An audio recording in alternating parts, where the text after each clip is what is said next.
Welcome back to Norman, Oklahoma, where you are watching the SEC on ESPN. Tailgating festivities ahead of the Sooners against the Green Wave. Third time they've met in the last decade. Back in 2021, the game was supposed to be at Tulane, but a hurricane that year forced the game to move to Norman, where Tulane had a chance to win against Spencer Rattler, who was starting that game, and the Sooners. Rattler eventually down the road was benched. Oklahoma won that game in favor of Caleb Williams. Williams and Lincoln Riley left to USC. And now Brent Venables in year 3 here at OU. Oklahoma won the toss and deferred, so Tulane will start with the football. There are some gusts here in Norman, and certainly aided the kickoff there out of bounds, a touchback. Well, Darian Mintz, the quarterback for Tulane, has been a huge bright spot early on in this season. And a guy who started third in fall camp, now the starter, showing off the accuracy that he has, making tight window throws, deep ball down the field. They want to run it, play action, push the ball down the field, and he can make throws off platform, on the move with accuracy down the field. He was very, very good in the first 2 games. His first ever road start, hostile environment against a very good Oklahoma defense here today. Was on the scout team at the start of training camp, listed as 3rd on the depth chart, eventually won the job and almost beat Kansas State last week. They had the lead in the 4th quarter. He'll be aided by an excellent rushing attack. We'll get into that in a little bit. On the run here, and it's dropped at the 30 by former Sooner Mario Williams, who actually played in that game here 3 years ago when he was a member of OU against Tulane. Mario Williams has been a huge bright spot so far for Tulane. Really worked his route running, learning this offense. He came there in the offseason, back-to-back 100-yard games, and he told us he still talks to a lot of the guys on this defense, his former teammates, back when he was at Oklahoma. Excited to be back here in Norman and play this afternoon. Yeah, we mentioned that Williams and Riley went to USC. So did Williams. Mario Williams along with Caleb Williams for 2 years. Here's Mekhi Hughes trying to get positive yardage. Got maybe 1. Danny Stutzman, 3rd straight year he's led the team in tackles, had the initial hit. Mekhi Hughes, a player to watch. If he can get going, that'll take some of the pressure off Mensa. Hughes last year had a terrific season, leading the American in rushing, almost 1,400 yards. That'll be a big key throughout this ball game. Tulane wants to be able to run the football, set up the play action pass, take some of that pressure off their quarterback. This is a stingy Oklahoma front and run defense. And Brent Venables, Zach Alley, defensive coordinator, notorious for dialing up pressures on 3rd down. We'll see if they come try to rattle the young quarterback.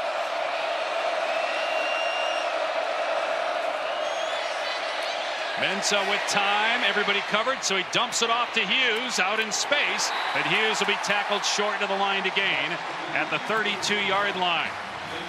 Over there to make the stop, Sammy Omasigo is getting the start at the cheetah position on defense for the injured Kendall Dolby, and it's a 3-and-out for OU, or for Tulane rather. And Oklahoma been very good this season, going back to last season, getting off the field on 3rd down. Nice job by Tulane picking up that simulated pressure, but you see the effort to the football to get the stop and force the punt. The defense has been pretty good for Oklahoma so far this year, so no surprise they got a stop to start the game as Bowen makes the fair catch at the 30. But the issue for OU through 2 games, even though they've won both, has been offense. And we touched on at the top of the telecast about the dominance they've had at the quarterback position the last decade. Baker Mayfield won the Heisman in 2017, #1 pick. Kyler, 2018, #1 pick the following year. Jalen Hurts, Spencer Rattler, we touched on him, and then Caleb Williams as well won the Heisman at SC, of course. And then Dylan Gabriel played really well last year. He transferred to Oregon because Jackson Arnold was going to challenge for the starting job. Arnold, heavily recruited coming out of high school. He's 6th in the country in touchdown passes, but still didn't play great last week. It's an easy completion here to Gavin Sawchuk, the running back. They're trying to get Sawchuk going, and they go with some tempo after a 7-yard gain, but we've got a stoppage of play for a moment here. Big key for Jackson Arnold is to get into a rhythm. He talked with us about that this week. Offensive coordinator Seth Luttrell talked about that with us yesterday. I liked the initial play. Saw some pre-snap shifts, some motion, and then a little play action. Move the pocket, easy dump down to your running back, easy pitch and catch on first down. And here's Sawchuk, just 19 rushing yards on 10 attempts to start the year, and he gets maybe a yard there. An offensive lineman lost a helmet, Jacob Sexton, on that previous play. And the reason we're touching on it this early is they have so many injuries on the O-line, down to second team and third teamers because of all the ailments. We got guys moving around, changing positions, third string center in the game as well. And here's Arnold on a design run, and he's wrapped up. It looked like he got the first down at the 42. Sam Howard on the tackle, but they will move the chains for the Sooners. Musical chairs, a safe way to say it, with the offensive line so far. Nice job inside. Joshua Bates, the center, gets a key block, opening up a big hole for Jackson Arnold to move the chains. Here's Sawchuk finding a hole across the 45 and knocked down at the 49 by Billy Despaney, the leading tackler on defense for Tulane. Offensive line, as you touched on new faces in there, making their first starts throughout the course of this season. Did a pretty good job on that last play, and also there to spring Sawchuk to get the first down. Sawchuk, remember, finished last year 5 consecutive 100-yard games, but not very productive through the first 2 weeks. But he's getting a little bit of a rhythm right now. Offense in general is, as they cross midfield here. 3.5 minutes in. Play action this time. Arnold stepping up, dumping it off to Sawchuk, and he hurdles a defender and then gets walloped by Tyler Grubbs after a gain of a couple. Nice job by Grubbs. Pursuit to the football, big hit, escorting Sawchuk out of bounds. Easy throws so far for Jackson Arnold. Oklahoma doing a nice job running the football, something that they know they've got to do a better job of. Offensive line, tight ends, already seen a couple of gap scheme runs to spring Sawchuk on a couple of these carries. He's touched at every play so far. Play 7 coming up. Arnold fires complete to Burks, a first down. Deion Burks already 16 catches. He's the one receiver this year who's been healthy and consistent. Middle of the field opened up, easy slant there. Top target Deion Burks. He is a tough cover from the inside. Strong, twitchy. Nice job converting in the middle of the field. No Jalil Farouk, no Nick Anderson. Jaden Gibbs out for the year. We knew Burks would be good, transfer from Purdue, but now he's got to be even better. Makes another catch here inside the 30. Gain of 6 on the play. He had 7 touchdown catches while at Purdue a year ago. Had 3 in the first half, week 1 against Temple as a Sooner. Want to get him his touches, middle of the field on the perimeter. So good after the catch. Nice job on the edge there. Zion Reagans helping secure that block to spring Deion Burks for a couple of yards. Saw that stat there, best debut in 12 years by an Oklahoma receiver. Javante Barnes in the game at running back. He'll get a touch here, and the backside tackle made at the line of scrimmage by Caleb Ransaw, who the Tulane coaches say is the key to their defense, especially in the pass game, but did well against the run right there. Carry over from Troy came with John Sumrall and his staff over here. Really good, strong nickel player in this defense. They call it the spear, but good in run support and very good man-to-man coverage. So big third down here. Oklahoma with a nice drive to start the game. Arnold's pass is caught at the 20-yard line by Barnes. Another Sooner first down. Out of bounds at the 16, a gain of 12. Well, nobody accounts for Javante Barnes out of the backfield. Linebacker Chris Rogers just a step late. Nobody out in the flats. A nice conversion again to keep this opening drive alive for Oklahoma. Tulane substituting late. Oklahoma trying to go really fast. But again, the Green Wave allowed to substitute, and they sent a couple guys on really late on that particular play. Arnold from the pocket throws into the end zone, and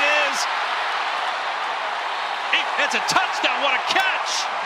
How did Deion Burks come up with that in the corner? They may take a look at this, Dave. He was forced out of bounds, and I don't know if he ever came back in and reestablished himself in the end zone.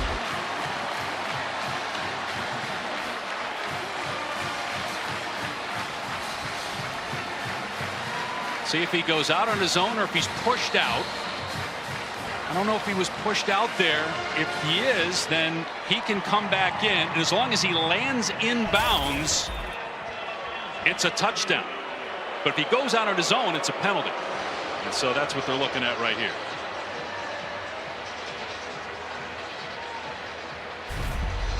He did not try to get back in bounds immediately, it looked like. No. Steps out there. Come back and reestablish in the end zone.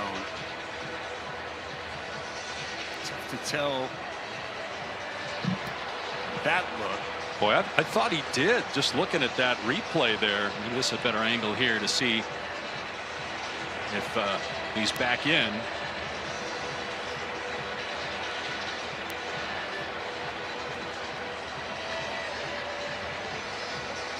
It is close. His foot looks like his toe is in the end zone as he secured the catch. That's the other thing, yeah. By the time with his foot there. Did you think he went out on his own, or did you feel like there was enough to say he was pushed out by the defender, Caleb Ransaw? He wasn't pushed. Ransaw and him were just kind of both jockeying for position.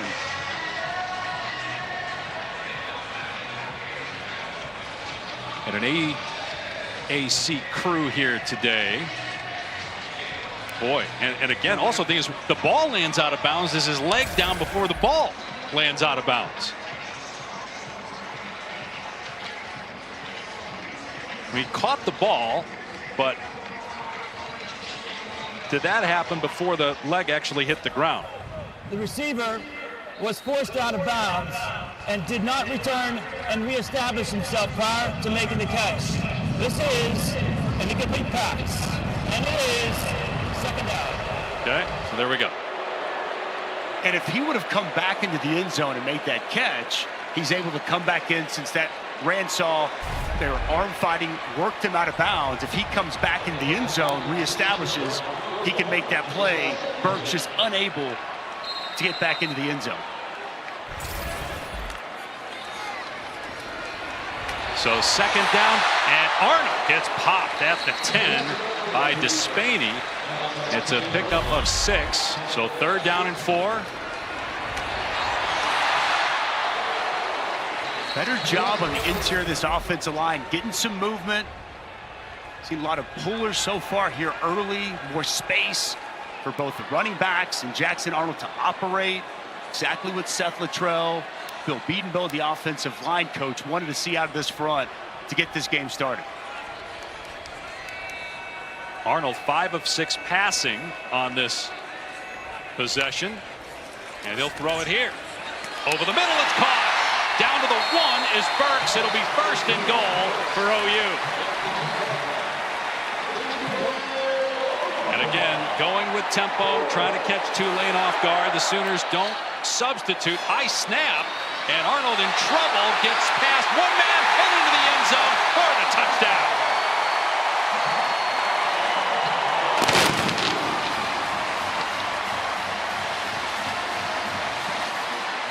An excellent drive by Jackson Arnold. We mentioned Oklahoma's been hearing about it this week in terms of its lack of production on offense. And he's been the tip of the spear there in terms of taking the criticism, but that was well done. 14 plays for 69 yards.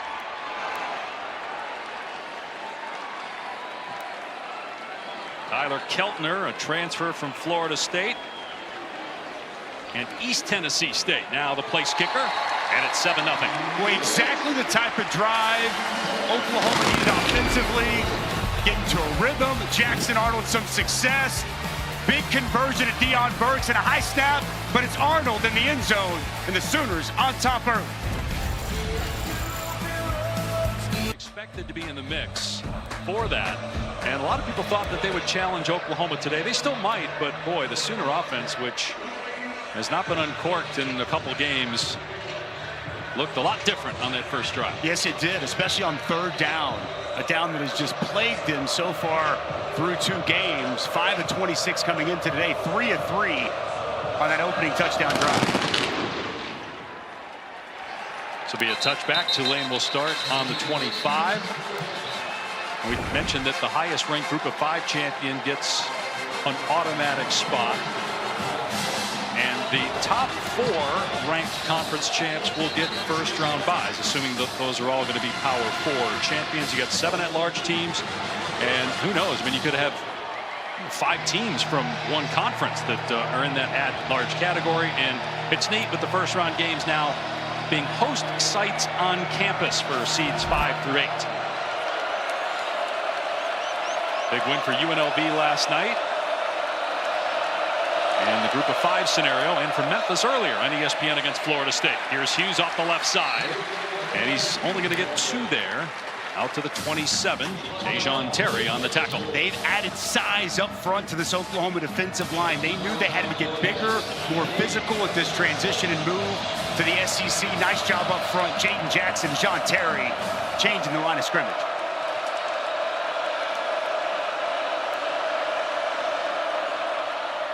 Mensah off play action and throwing it downfield. Receiver's got a step, but it's overthrown. Dante Fleming, the intended target. He got past the defensive back in coverage, but an overthrow from Mensah. Yeah, he's working over there on Kenai Walker. As he gets his head around, he holds up just enough, and Dante Fleming continues to run a vertical route. It's one that Darian Mensah wishes he could have back. Fleming really had a great fall camp. Big-time performance a week ago against Kansas State. The ball just a little bit too much on it for Fleming to catch up. Had that unfortunate, questionable pass interference call against him on offense last week and negated what would have been the game-time touchdown against Kansas State. And the left tackle left early, so no play. Derek Graham came out of his stance. Prior to the snap. Full start. Offense number 76. 5-yard penalty. It is 3rd down. All right, Dusty, take us through our impact players, delivered by Papa John. Well, we've seen one already today in Deion Burks. He's going to be the featured wide receiver for this depleted wide receiver core for Oklahoma. And Mekhi Hughes, the running back, 1,400-yard season on the ground a year ago. He continues to improve and get better. Down here runner. Both of these players, big impacts for their offenses this afternoon. 3rd down and 13 for Tulane. Redshirt freshman quarterback Darian Mensah dumps it off across the middle. Fleming out in space, and he's going to be close at the 35-yard line. That'd be a big pickup. And it is a first down on 3rd and 13. Well, it's a big-time play by Darian Mensah. He's getting real pressure coming off the edge. Just a little dump down, shallow cross. Very good after the catch by Dante Fleming, finding open grass and moving the chains. Now we've got stoppage here. They might measure.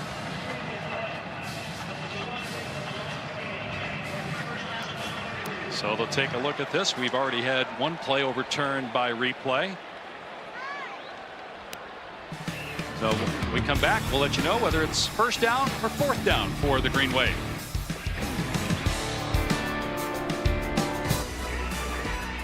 ESPN College Football is delivered by Papa John's. Better ingredients, better pizza. Better get you some.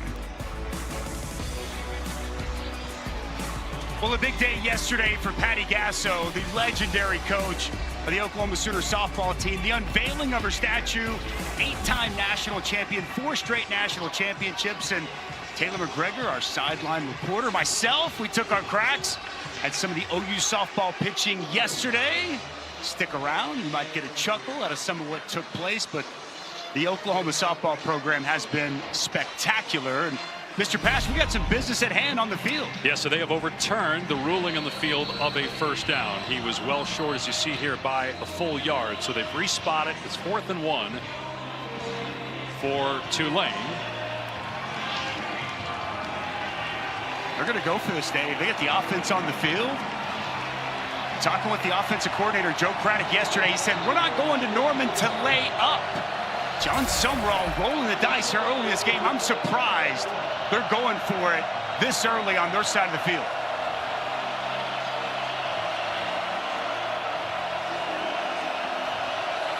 Fourth down and a full yard.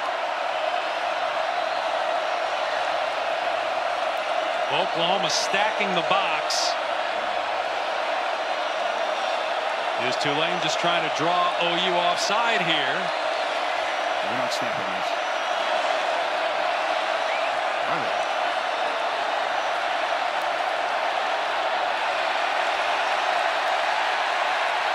And it looks like they'll just take the delay and punt.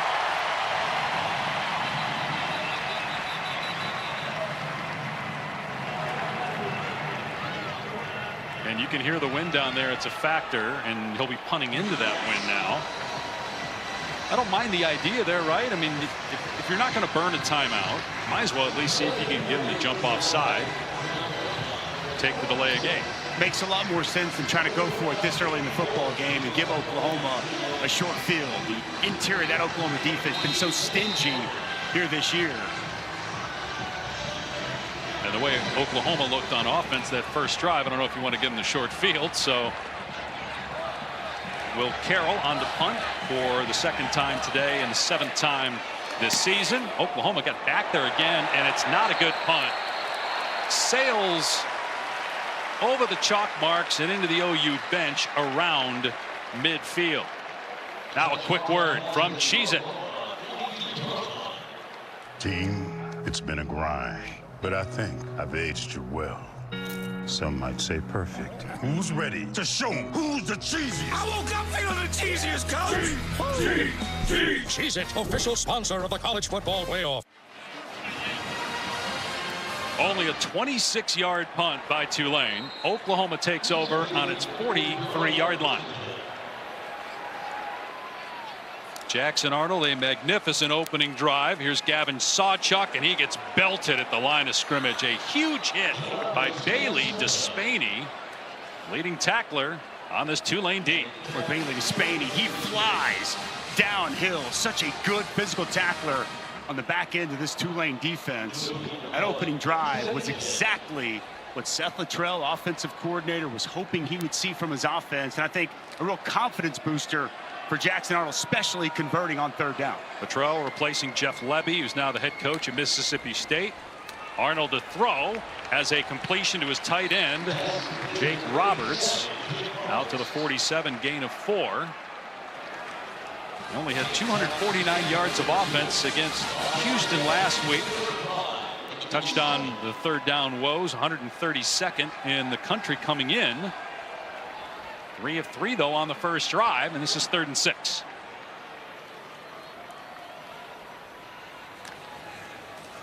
Four-man rush. Arnold in trouble on the run, throws sideline, and coming back is Burks, but he can't make the catch.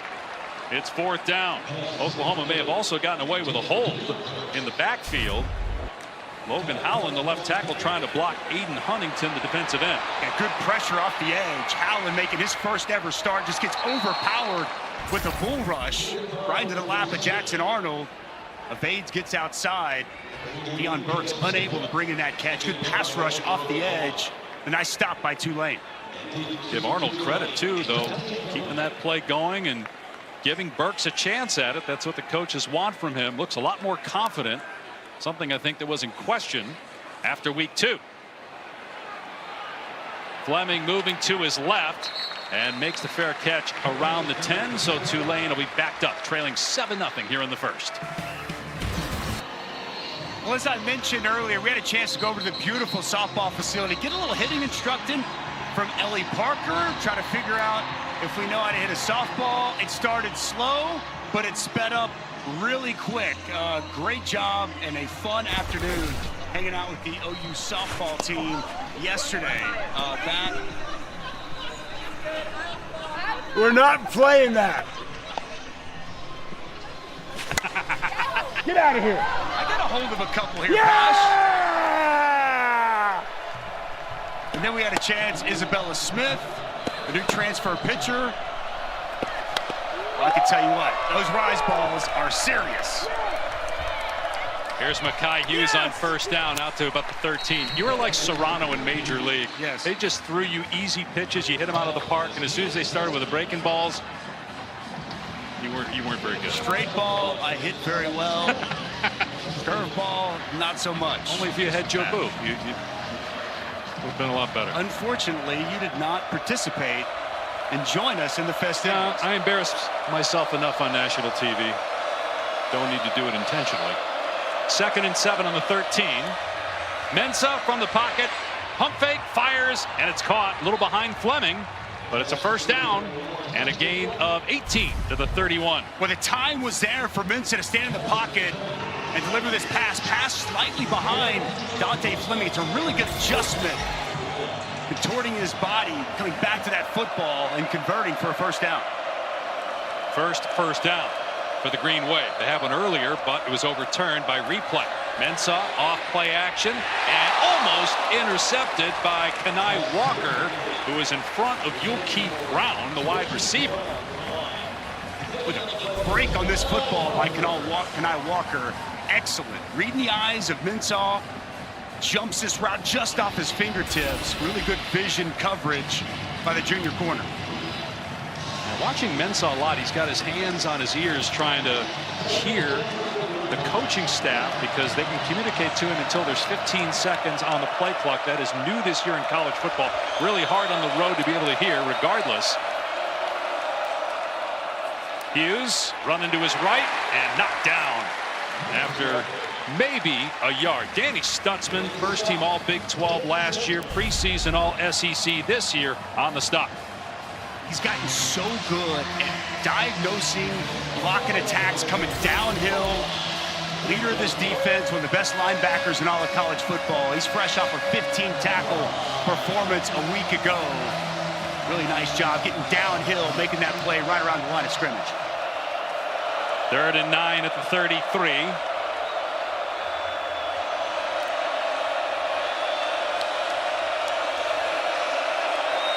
Mensah to the air.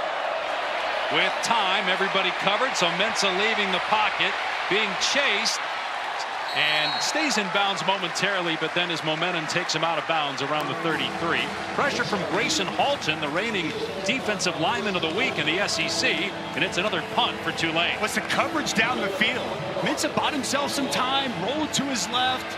He was being chased down by Grayson Halton, but nowhere to distribute the football. He was looking, waiting for someone to come open, but it's a nice job in coverage by Oklahoma. Will Carroll punting for the 3rd time already. 5 times total in the first 2 games. Tulane beat Southeast Louisiana, had a 4th quarter lead against Kansas State last week, but then lost. Bowen is deep, and he moves to his right, makes the fair catch around the 20. All right, we already showed you how Dusty fared yesterday. Take a look at Taylor McGregor and how she did.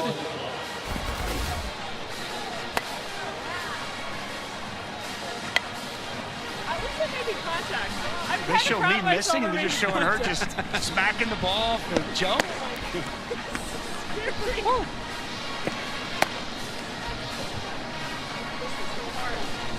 I tell you, you see it on TV, and you have a respect already for how talented these softball players are. But standing in there against those live pitches coming 65, 70 miles an hour is just unbelievable, Dave Pat. And they're dynasty. 4 consecutive national championships. Nice cut by Barnes, busting it to the outside and getting to the 27. Go ahead, Taylor. So much respect for what those girls do, but here's what we learned. Dusty has a lot of poolside power. I tried to stay up the middle. I was more line drives up the middle. Barnes, hog-tied at the 27. No penalty, so legal tackle. After maybe a yard, another 3rd down coming up. That was Dixon Agu who made the hit for Green Wave. So on that opening possession, Oklahoma have success on 3rd down, stalled out this previous possession. Deion Burks, always a big factor. Haven't heard Bauer Sharp's name yet, the tight end. The guy they like to go to in spots like this. Again, no Nick Anderson, no Jalil Farouk, 2 of their top receivers. That pass caught for a first down past the 40. True freshman Zion Kearney, that's his first catch, and it goes for 13 yards on 3rd down. Nice job here by Jackson Arnold going through his progressions, and it's a wide open Zion Kearney.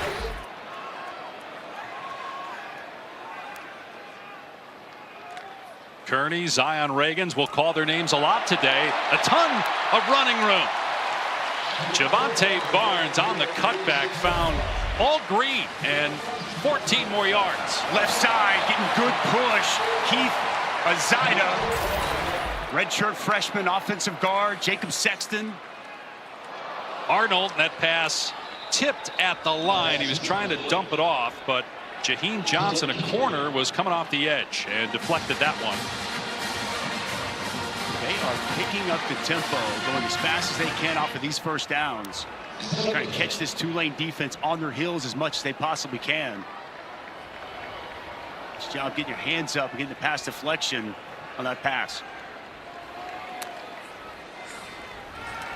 Another pass batted down, that time Huntington. So back-to-back batted footballs at the line of scrimmage. It'll be 3rd and 10. Aiden Huntington going right off the edge. Starts to put a move on the offensive tackle. Fixes that left hand up right in the path of Jackson Arnold. That was Tarquin trying to block him, who's been playing right tackle, transferred from USC and Florida. And a lot of shuffling on the offensive line because of injuries up front. And now Jackson Arnold in a 3rd and obvious passing situation. Let's see if Tulane brings some heat. Instead they back off and rush 4. Arnold has another completion. Close to a first down is Burks, right at the line to gain the 36. And it is a first down. Boy, Jackson Arnold, go ahead, break this play down for Love this route. Running to open space, big soft spot in the zone. Turns around, pass right there on time. Good timing between Jackson Arnold and Deion Burks. There were a lot of conversations about and with Jackson Arnold this week. And it looks like so far those conversations hit home because he has played terrific football here in this first quarter. Very sharp, crisp, accurate with the ball. And one thing they want him to do, cut it loose, pull the trigger. We've seen that here early. So Oklahoma scores 7 on its opening drive on the move again here in Norman, trying to go up 2 scores. Week 3. Welcome back to Norman. You're watching the SEC on ESPN. End of the first, 7-0 Oklahoma. Time for our sideline report presented by Chili's. Taylor McGregor with John Sumrall. Thank you. How do you get their offense out of a rhythm? We got to get off the field on 3rd down. That first drive, they converted multiple 3rd and shorts. We got to win on first down to make them 3rd and longs. That last 3rd and long right there, we didn't play very good coverage. But we played about as bad as we could play, and the score is 7-0. So we just got to settle down and play our brand of football. Thank you. Dave? To his point, Taylor, 44 yards of offense, just 1 first down. And the defense has allowed Oklahoma 3 times now to enter Tulane territory.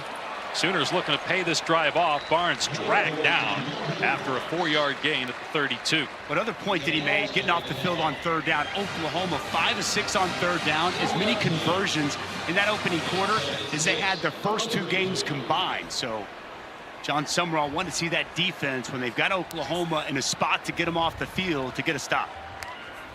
2nd and 6. And it's Barnes again. They chase him down and throw him to the ground at the line of scrimmage. Good pursuit that time. Sam Howard, transfer from Austin Peay.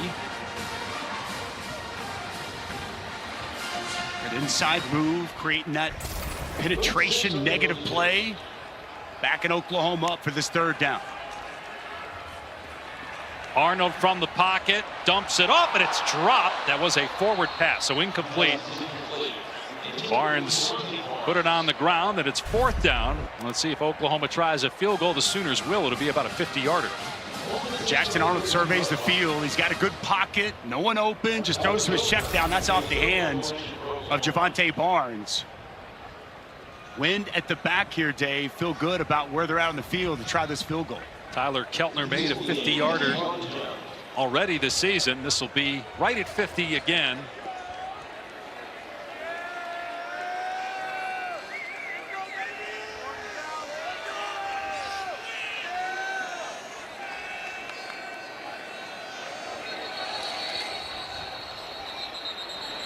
Flag on the play.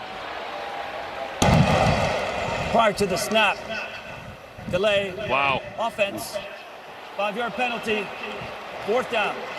Don't need to say the obvious. You just can't have that happen. Now you're looking at a 55-yard field goal.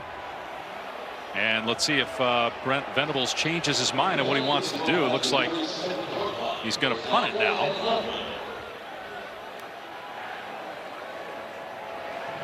So Luke Elzinga will come on to boot it and try to pin Tulane deep. Just did it on the last possession. Got the green wave inside the 10. But that cannot happen in that situation, obviously. Wasting a chance at 3 points.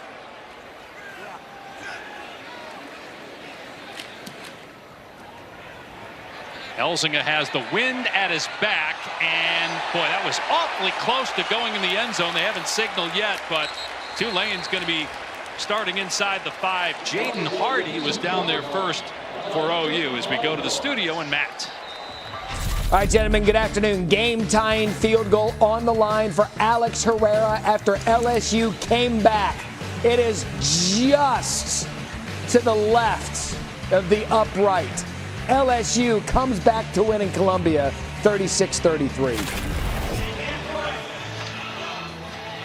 And we were looking at Oklahoma's schedule. Tennessee up next, Texas, Alabama, Ole Miss, LSU, and South Carolina now looks like a problem, even though they lost this game. Boy, did that cross the plane or not? I don't think so. I think it was inches. He called a game of inches away from that goal line. What a punt.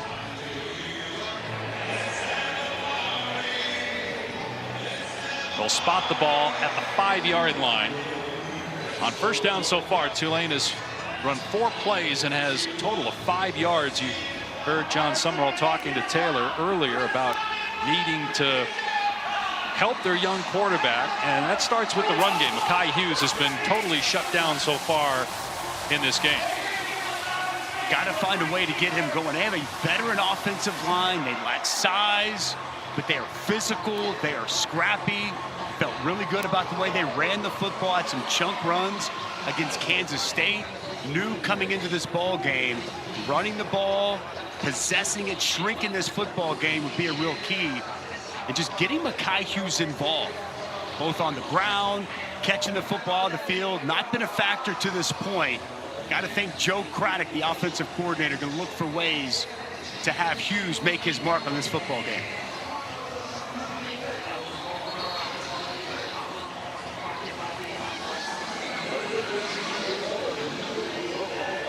All right, while we have a moment, let's tell you what's coming up tonight on ABC. The #1 team in the country, Georgia, faces Kentucky.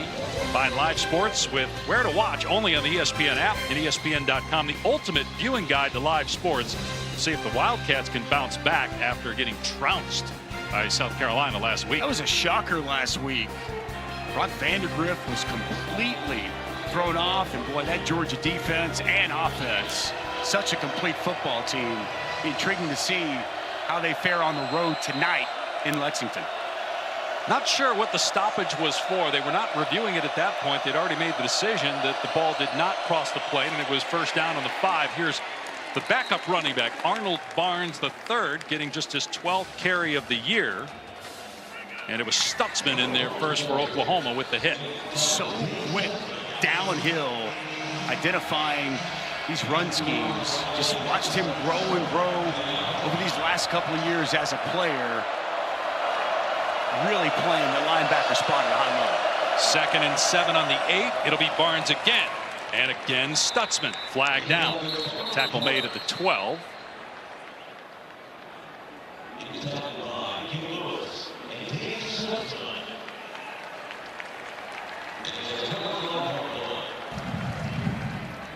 Illegal formation. 5 in the backfield. Half the distance to the goal. Replay. 2nd down. Boy, Tulane can't get out of its own way right now offensively. Oklahoma had the offensive struggles coming in. So far, it's been Tulane's offense that's been the big question mark. So 2nd and 11 on the 4. We'll see if Oklahoma comes after the young quarterback, Darian Mensah, making his first career road start.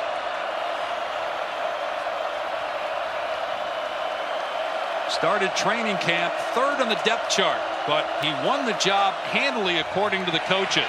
He's in trouble here and throws it away. That will be interesting if he got outside the pocket, our Mason Thomas had pressure. Our Mason Thomas is without question the best pass rusher on this Oklahoma team. Bends that edge so well as he hits Mensah right as he's trying to throw the football. Mensah shifted over to his left just enough outside the tackle box for it not to be intentional grounding, but very good rush off the edge from our Mason Thomas. 3rd down and 11 from the Tulane 4. And the Green Wave stay conservative and try to run the ball. And Clayton Johnson swallowed up. Get a 3-man front against 5 offensive linemen, yet OU is better. That was Dejon Terry. Dejon Terry, he's been a force already here in this ball game. Coming into the game, opposing offenses averaging under 2 yards a carry. And it's been tough sledding on the ground for this Tulane rushing attack. Oklahoma top 10 in yards per carry allowed, top 15 in points allowed, rush defense, sacks, number 1 in the country in takeaways. Defense has not been the problem through 2 weeks. And this is an excellent punt. Racing backwards is Bowen. He fields it on the 20 and muffs it. Now scoops it up. He's past the 30-yard line and all the way to the 40. So about 20 yards on the return after a 74-yard punt. Back to Norman in a moment. Oklahoma up 7-0.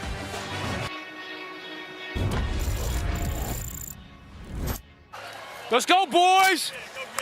Come on, Chris Rogers. Come on, Mike. It's all night, Mike. Let's go, baby. Let's go, baby. You got to feel it. Come on, Makai. Come on, Sam. Come on, Sam.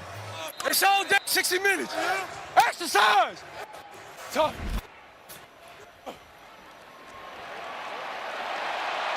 And on 1st down, Grubbs and the defense surrender a 1st down for Jackson Arnold through the air again, finding his tight end Bauer Sharp for 10 yards. It's a good adjustment to the football. Ball a little thrown behind. Strong hands by Bauer Sharp.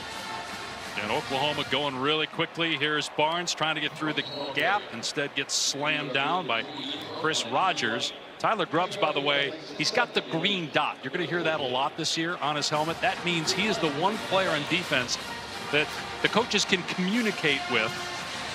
He's got the headset, and the coaches will tell him until 15 seconds go off the clock what they're looking for in terms of a play call. Another completion to the tight end Sharp. We tried to go over the top of Despaney.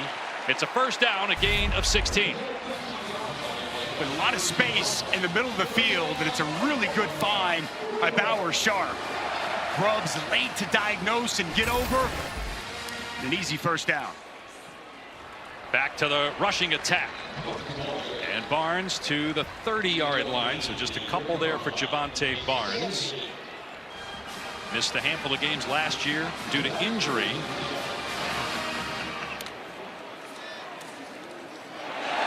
Wide open is Arnold. Tons of running room, and now a flag as Billy Despaney came in with the hit, and the flag was thrown immediately. So really good read by Jackson Arnold. Backside defensive end goes down wide open for Jackson Arnold to get to the perimeter and tack on 15 more at the end of that, Dave. Yep, you saw the hit to the head from Despaney on Arnold. Here's the call. Dead ball, personal foul, unnecessary roughness, late hit, defense. Half the distance to the goal, automatic, 1st down.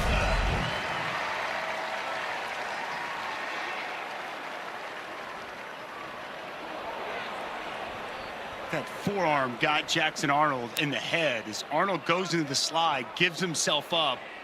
Did look like Despaney tried to miss him and go over the top, but he catches him with the forearm, and it draws a flag. See if Oklahoma can pay this drive off with a touchdown.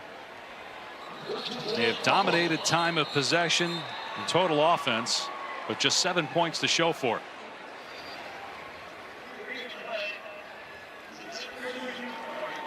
Again, they're going to look to see should there be targeting for forcible contact to the head or neck area of the quarterback. Back in a moment. And to order the main card, go to ESPNplus.com/PPV. Referee Charles Lamartina from the American. Will this be targeting? And Billy Despaney, their best defensive player, arguably, will he be done for the day? After further review, replay has confirmed targeting on the field. Number 32 for Tulane will be disqualified. Forcible contact to the back of the helmet by Despaney. And as Jackson Arnold goes down, he gives himself up. You've got to try to pull off. And it's kind of 50-50. Despaney goes through that tackling motion. Forearm clearly contacts the head of Jackson Arnold, and say enough evidence for targeting. True freshman Taylor Tatum getting his first touch of the day on first down at the 12. It's a gain of 3 for Tatum. He's also on the OU baseball team. I think his swing's probably a little bit better than Dusty's, as we witnessed earlier. Slightly. Number 1 running back in the class nationally, according to ESPN 300. And he catches it out of the backfield and into the end zone. Touchdown, Oklahoma.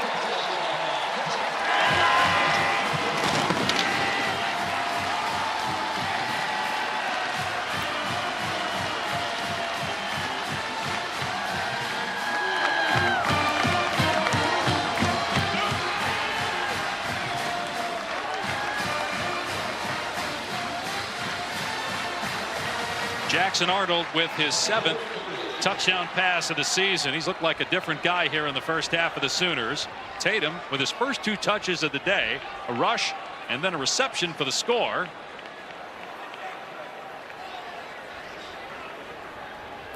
Keltner on for the extra point to make it 14-0.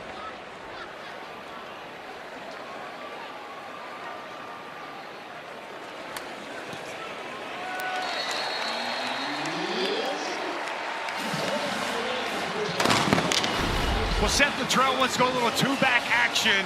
He's got Tatum in the backfield. It's going to bring him out. Both these linebackers just get frozen. Man-to-man coverage. No one identifies Tatum out of the backfield in time. Gets to the flats open. And Taylor Tatum with a lot of green grass out in front. Get him the ball out in space and good things happen. I like the play design, creating that matchup on the linebacker. And an easy toss for a touchdown for the freshman. His first catch, he can swing away and does well on the swing pass. Again, on the baseball team, you saw that little celebratory swing after scoring. I already mentioned how highly touted he was coming out of high school in Longview, Texas. 5'10", 200-pound true freshman. Had a rushing touchdown earlier this season. Was leading the team in rushing yards, actually coming in with 75. Obviously not a huge number, but still number 1 in that category. And he just gave Oklahoma a 14-0 lead. Got to wonder now, young quarterback Darian Mensah, most adversity he's faced yet in this young season. We'll see how he handles it. Kick off your Week 2 NFL Sunday with the Countdown Crew. Alex Smith going all access with Patrick Mahomes. And Kelsey starts at 10 Eastern time on ESPN. Monday Night Football, great debut for Saquon Barkley with the Eagles, taking on Atlanta. Not such a great debut for Kirk Cousins, coming off that injury. Starts at 8 Eastern ESPN. Peyton and Eli back on ESPN2. Most touchdowns in the first 2 games is 4. Don Looney and Terrell Owens, and a chance for Saquon to get there with just 1 on Monday night. As Mensah throws that one into the dirt. Hayden Willard with pressure. Here's Taylor. There is frustration building down here on the Tulane sideline, Dave, especially with the offensive line. They're having a hard time figuring out some of the pre-snap movement that Oklahoma is showing. And so the biggest emphasis to the O-line is remember your first step and get off the ball. Good report, Taylor. Yeah, that's one thing that Oklahoma likes to do. Move up front, pre-snap, make it tough for this offensive line to identify exactly what's going on. On the road, loud, been tough for them to communicate and identify. You see the movement there, pre-snap from Oklahoma up front. And they'll give it to Mekhi Hughes. A little surprised they haven't done this more often. He's out past the 30 for a gain of about 6 on the play. And that is just the 5th carry for Hughes on the day. Such a central piece of this offense. He's instinctual, runs behind his pads. Not good seeing him over on the sidelines here on this 3rd down. Yep, might be shaken up just looking at that exchange there. Big 3rd down. Darian Mensah trying to regain some confidence, maybe lost here early on. Pressure on Mensah, throws, and he's got a man. It's caught at the 50 by Dante Fleming. Excellent play, hanging in there with defenders bearing down on him, 19 yards. Yeah, they dialed up the pressure. Kobe McKenzie's going to get home and deliver the blow. But Dante Fleming, corner route, open grass outside of Mensah, standing in there, knowing he's going to get hit, throws it to space, and he finds an open Dante Fleming to move the chains. Big clutch throw by the redshirt freshman.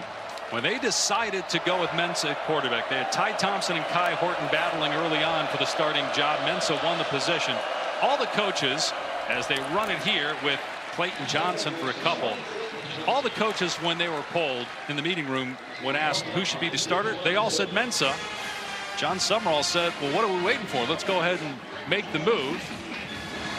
Summerall told us, I know it's kind of cliche, but he has that it factor about him. He has the team's attention.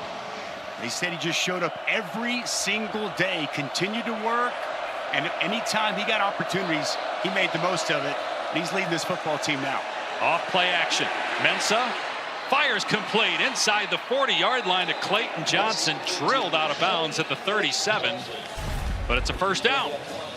It's good patience here by Mensah. The protection's going to be good initially, and then under duress, find your check down, go through your progressions.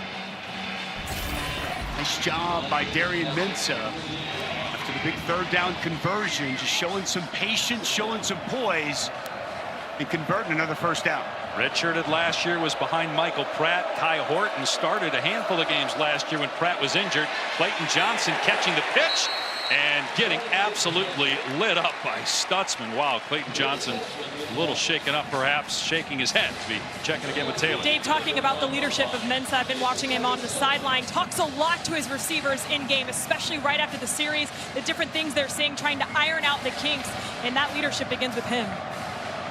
We'll see how he handles 2nd and 7 now at the 35. Again, Mekhi Hughes not on the field. Clayton Johnson just went to the sideline, and Arnold Barnes checked in at running back. But Mensah under center. And they run it off the left edge.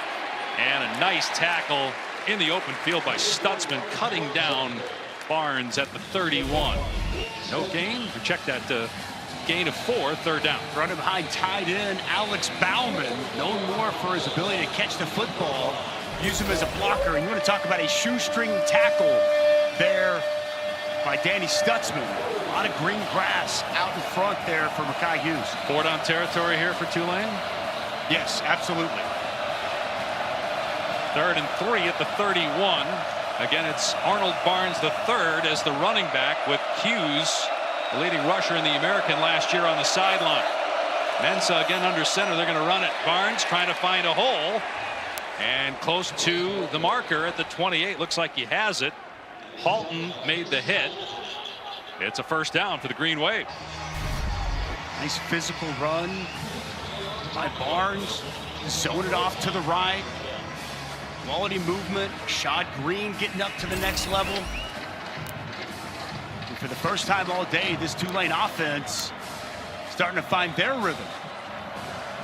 Mensah had 342 passing yards last week. Mekhi Hughes is averaging 94 yards per game on the ground. Mensah taking a shot into the end zone, incomplete. Trying for Alex Bauman, the tight end, who they love in the red zone. He has 3 touchdowns this season already. Woody Washington in coverage. Boy, this is so well defended. Could try to hit Bauman down the field. Woody Washington wasn't biting. A little flea flicker. Back to the quarterback. They were all over it from the start. Both receivers down the field, well covered by Oklahoma. We knew that Joe Craddock would potentially pull out all the stops, but Oklahoma was up to the test. 2nd and 10. Mensa to throw again from the pocket to the sideline, and with his back to the sideline, incomplete. Keith Brown could not get a foot down. Pass just led him out of bounds enough for it to be an incompletion. It'll be third down.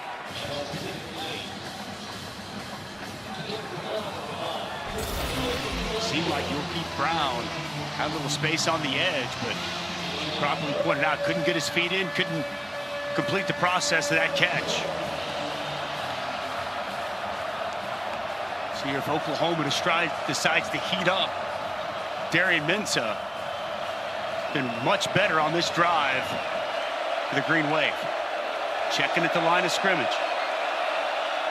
And Mensa was not ready for the snap, but it hit him right in the chest. So he's got it, and he throws incomplete. A catchable pass for Barnes. And it's 4th and 10. At this point, Dusty, on the 27, you're looking at a 45-yard field goal. A little surprised at the offense staying on the field here. Well, he kind of told us, he felt good about his kicker at 40, and past that he wasn't sure. Into the breeze a little bit. I get that, but in 4th and 10, better chance of making a 45-yard field goal or picking up 4th and 10 against this defense. We'll find out. Oklahoma looks like it's coming after him. And flag down. Caden Willard jumped into the neutral zone. They blew it dead. Make it 4th and 5, and now maybe they changed their mind on the kick. Be about a 40-yard field goal, unless Willard was drawn off by an offensive lineman. It didn't look that way. But there is a discussion. Prior to the defensive movement. False start. Offense number 5. 5-yard penalty. 4th down. So that's on Keith Brown, and now you got to make a decision here to either kick the field goal, or punt it. No, I think they're going to kick the field goal. It's about a 50-yarder from here. So Keith Brown, the top of your screen, moved enough. And that drew the defender into the neutral zone. So Jacob Barnes, who's 3 for 3 this season, transferred from Louisiana Tech, as long as 41, trying a 50-yarder, and this one never had a chance.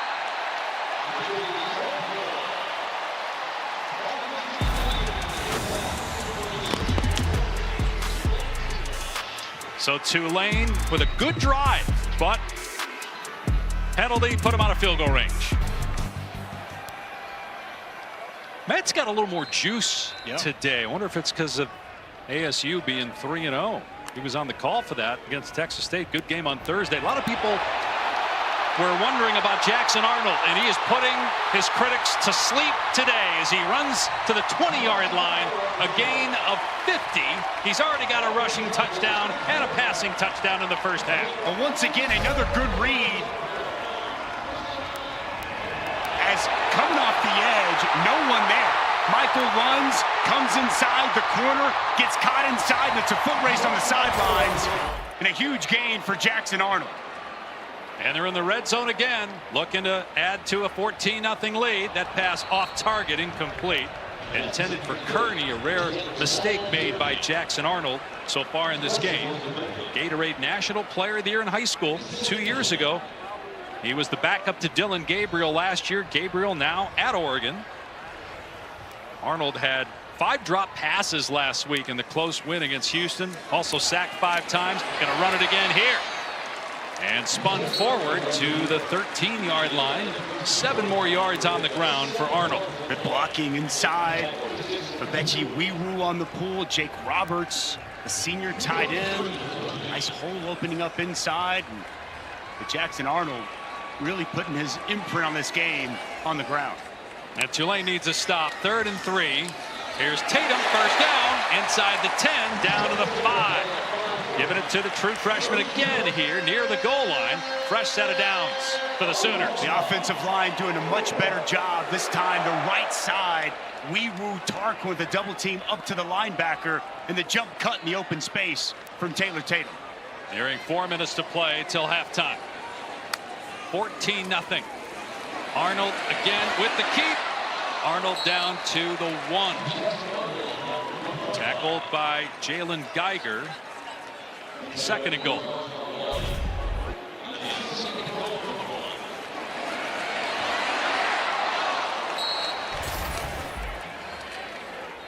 Here's Tatum pulling his way forward. Touchdown, Oklahoma.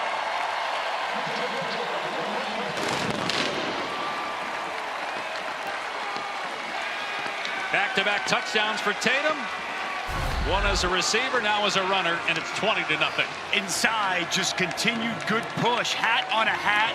They talked about being able to sustain more blocks here today. Up front on the perimeter, we've seen a much improved effort in that regard. And Taylor Tatum finds the end zone for the 2nd time this afternoon. Now, there are a lot of people critical of Jackson Arnold this week, and for a young man whose confidence maybe was wavering a bit, a 21-0 lead against a team that he thought would come in here and challenge the Sooners will do wonders to boost that confidence. Now, coming up tonight on ABC, 7:30 Eastern Time, it's Georgia and Kentucky. The Bulldogs ranked number 1 in the country. Find live sports with Where to Watch only on the ESPN app and ESPN.com, the ultimate viewing guide to live sports. Take a look at this week's college football rankings brought to you by Goodyear. Ohio State, the only non-SEC team in the top 7. Texas will follow us on ESPN against UTSA. Alabama won easily in Madison today. Missouri had to fight to knock off BC, though. Dogfight at home in Missouri. Boston College under Bill O'Brien, they've been good this year. Gave the Tigers all they wanted and some. Interesting about 5 of those top 7 on this Sooners schedule. A daunting task for Oklahoma. And Tennessee coming to town next week to kick off SEC play. Yeah, touchback come out to the 25. Obviously, it's a homecoming for Josh Heupel, who won a national championship here, but there's more to it than that with this matchup, right? Well, obviously, Josh Heupel was the offensive coordinator here at Oklahoma, was let go, and he's done an outstanding job remaking himself offensively as an offensive coordinator, multiple stops, did a nice job at UCF, and he has just completely revamped that Tennessee program. They've got a really good squad. Returned back here to Norman, the first SEC game. ABC prime time. It's going to be a big one for Josh Heupel's return next Saturday night here in Norman. Well, you have to think Tulane needs to do something, get some points here going into the locker room to have any chance. Mensah's pass juggled and incomplete, trying to hit Mekhi Hughes, who's back in the football game after leaving on that last possession. Now the Oklahoma defensive front, they've got their ears pinned back. They're coming. Grayson Holton with good inside pressure. R. Mason Thomas once again coming off the edge. Mekhi Hughes just hasn't been able to get in the sync here at all throughout the course of this ball game. And young quarterback making his first road start with this kind of deficit and a defensive front from Oklahoma that is just coming after the quarterback. Hughes has Fleming, and he's tripped up short of the line to gain. There have been plenty of games where we've watched and said, man, there's more and more parity in college football now because of the portal. You watch the first half here and you think, yeah, this is kind of what an SEC American game normally would look like. But we've seen all kinds of craziness happen throughout this early college football season, but so far here today, a long way to go. Oklahoma has brought their A game and they flexed on the green wave. 3rd down and 1 on the 34 of Tulane, and a quarterback keeper. Mensah got the first down. About 2:50 to go. Tulane with all 3 timeouts. Don't forget, in college football now we have the 2-minute timeout. Same thing as a 2-minute warning in the NFL. So an extra stoppage of play for Green Wave to work with, or for Oklahoma if they get a stop and get the ball back.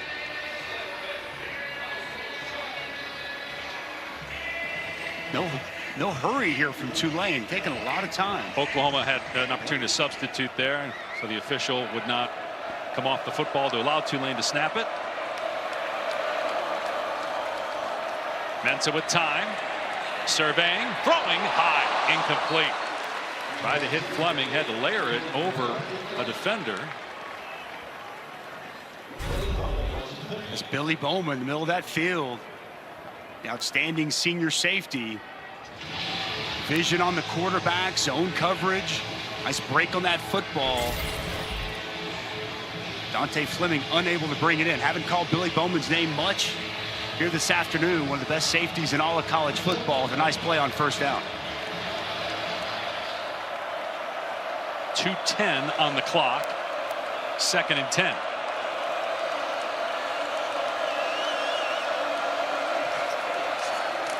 Mensah facing pressure, steps up and finds an open receiver. Bryce Bohannon, not sure if he didn't know where he was on the field or just stumbled, but it's a catch. But he had a ton of room in front of him. Still got 20 yards. Boy, double A gap blitz inside. And you'll see the edge comes home from Caden Woolard. It's a really good job by Mensah to step up there, Dave, and locate Bohannon on the outside. The green wave on the move at the 2-minute timeout. All right, Matt, Tulane on the move at the 2-minute timeout, down 21-0. And the green wave going to run the ball here. Inside the 40 is Hughes. Maybe his best run of the day. He got 6 yards on the play. Danny Stutzman, another tackle. Got about 100 so far here in the first half. You expect Tulane to move and operate quickly here. It's making this call at the line of scrimmage. And they have all their timeouts. They certainly don't want to give Oklahoma the football with any time on the clock. Sooners do get the ball to start the second half.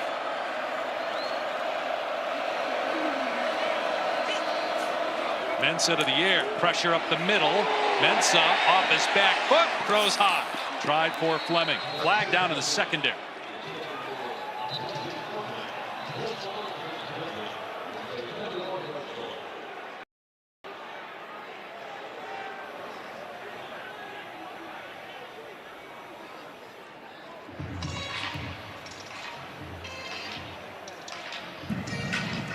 Holding. Defense number 4. 10-yard penalty. Automatic. First down. It's on Des Malone, the San Diego State transfer. Senior corner from Fresno. Des Malone on a hold, but man, I'll tell you, Vincent Murphy, the center, got away with one. Here's the penalty. Des Malone working on Dante Fleming, clearly a fistful of jersey. Mensah, little option pitch. Hughes trying to get the corner, ran out of real estate. Pushed out by Walker at the 24, so the clock stops. 2nd down and 6, 4-yard gain, 1:13 on the clock. Each team still with 3 timeouts. With this drive, important. Going into halftime, something positive, something good to happen, something to build off of for Tulane. And finally, Mekhi Hughes, a couple of decent runs here on this drive.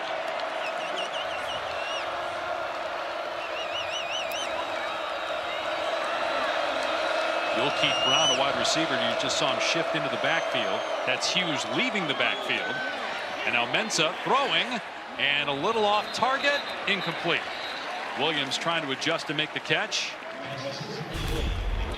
So it's 3rd down and 6. Pressure in Mensah's face. Ethan Downs jumps. Pass back behind is intended to target Mario Williams. Unable to bring that pass in.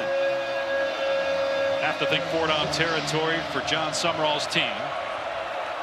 3 for 8 on 3rd down. 3rd and 6. Missed a 50-yard field goal on the last possession. Hughes up the middle, bouncing off a defender inside the 10-yard line, and carrying the pile all the way down to the 7. It'll be 1st and goal. What nice job off the left side. Hurst and Graham open a big hole. A physical piece of running by Mekhi Hughes. Now Tulane can work the clock. See if Oklahoma stops the clock with the timeout. And Brent Venables will not. We have not mentioned Alex Bauman's name today much. Tight end, big red zone target for this offense when they target him here. Instead, it's Hughes, and he's swallowed at the line of scrimmage. Omasigo in there, and now a timeout. Tulane will use its first. Kinsey also on the tackle for Oklahoma. This season, All-State will celebrate every field goal and extra point made by participating universities by making a donation to the university's General Scholarship Fund. Thank you, All-State. Well, the story coming into today was Oklahoma's offense. The story through almost a half a play, Oklahoma's offense. It's just the narrative is completely different. Good Oklahoma offense today as opposed to what we saw last week. Yeah, and it's been Jackson Arnold on the ground, 75 yards rushing for the quarterback. Been much more efficient on third down, extending drives. Now this Tulane offense trying to get points on the board for the first time here today. And they're going with Ty Thompson here at quarterback instead of Mensah. Thompson has a couple rushing touchdowns this season.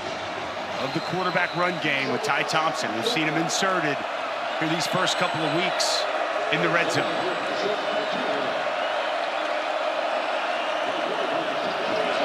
Second and goal on the 7. Thompson being chased, throws him to the back of the end zone, and what a catch. Touchdown, Reggie Brown.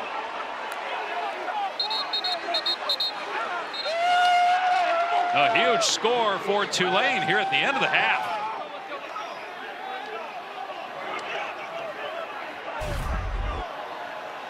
Boy, Reggie Brown does an excellent job in the back of the end zone, high pointing this football.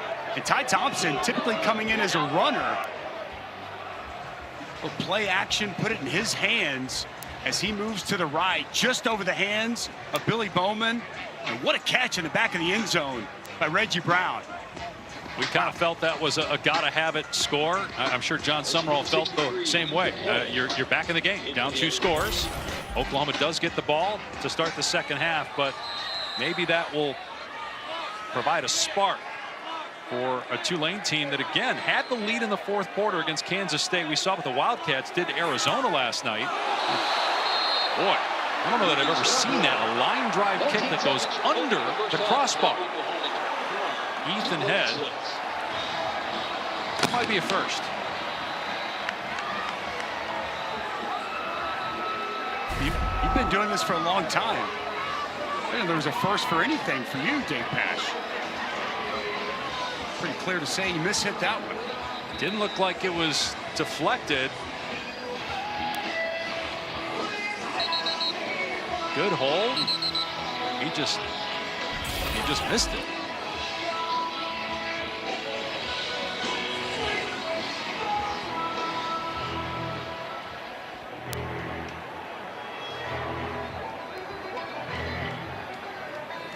So Oklahoma will have all of its timeouts in 19 seconds. We'll see if Brent Venables sends Jackson Arnold back out there to try and operate the offense, or if they just take a knee following the kickoff and go to halftime.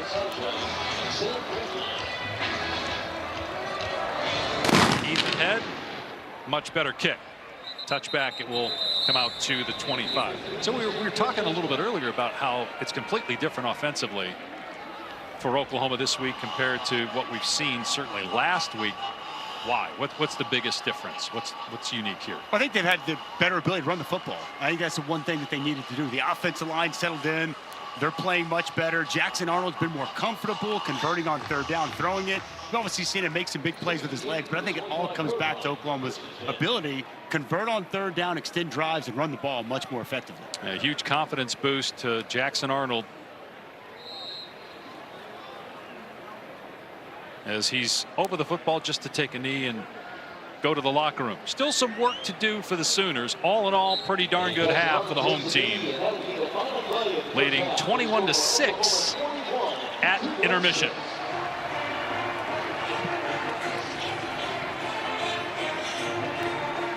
Again, the Sooners will get the ball to start the second half with a 15-point lead. Lexus halftime report. Matt Berry, Joe Gallo. And Arnold starting every game so far this season at quarterback. Ethan Head kicking off. The Sooners and Arnold will get the ball to start the second half. They passed Dusty Dvorak. You'll hear from Taylor McGregor in a little bit.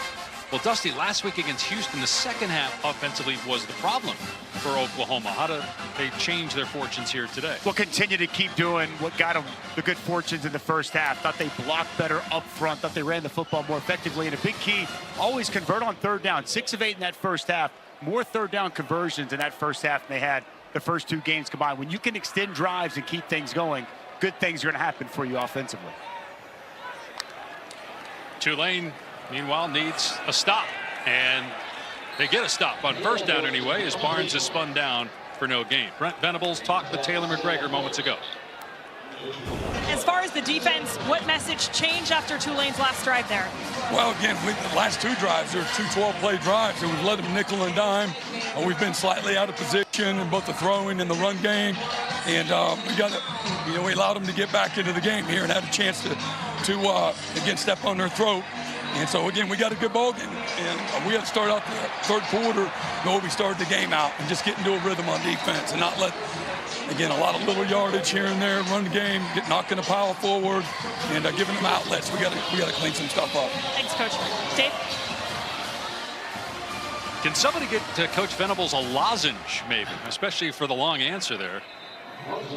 Barnes on the carry to the 40-yard line after a first-down catch by Reagans a second ago. Well, good to see the true freshman Reagans climb the ladder, elevate, and come down with that pass to convert on that first down. More for his speed, but playing bigger in his 5'8" frame in that first down. Here's Sharp, and a nice open field tackle that time by Jack Chenchu, true freshman, transferred from Troy. Still has his true freshman season. Meanwhile, an equipment issue at offensive line. Michael Tarquin coming out of the game for a second. And again, the reason we tell you that is because there's so many injuries already for that offensive line. Down to a third-string center. Second teamers at a lot of positions. We'll have to manage here on a key third down to start the third quarter. Flags down, might be a free play. Arnold trying to outrun the defense, and he's tripped up and does not get the first down. Sam Howard on the stop, but again, this might be offside and a free play anyway for Oklahoma. Hard count from Jackson Arnold. Offside, defense number 45. That 5-yard penalty results in a first down. Aiden Huntington really tight to the football. It gets that hard count. That helmet just over. He can't get back before the snap. Heads up by Joshua Bates, the center. As that defender in the neutral zone gets that snap off. Bates' first career start was last week. Redshirt freshman, as we mentioned, third, some would say maybe even 4th string center based on their depth chart going into the year. Deep ball, Arnold down the sideline. And Burks was out of bounds. Ransaw in coverage. Rare shot down the field from Arnold here today. It's good man-to-man coverage down the field. Burks goes up, elevates, and Ransaw just forces him out of bounds. It's not allowing the opportunity to come down with that catch. Well done by the Troy transfer. It's 21-6. Tulane scored right before halftime, but missed the extra point. Another throw downfield and overshooting the receiver. Jaquez Petaway was Jackson Arnold. So back-to-back misfires, and it's third down and 10.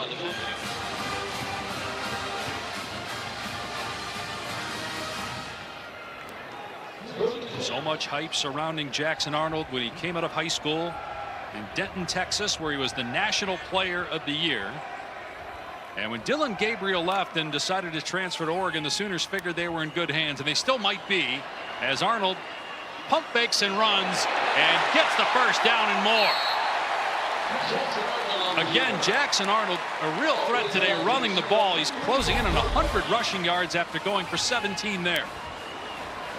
Tulane bringing pressure, and off the right side, space opens up one-on-one with the goo, and Jackson Arnold hits him a little pump fake and frees the defender just enough for Arnold to hit the sidelines, and a big first down.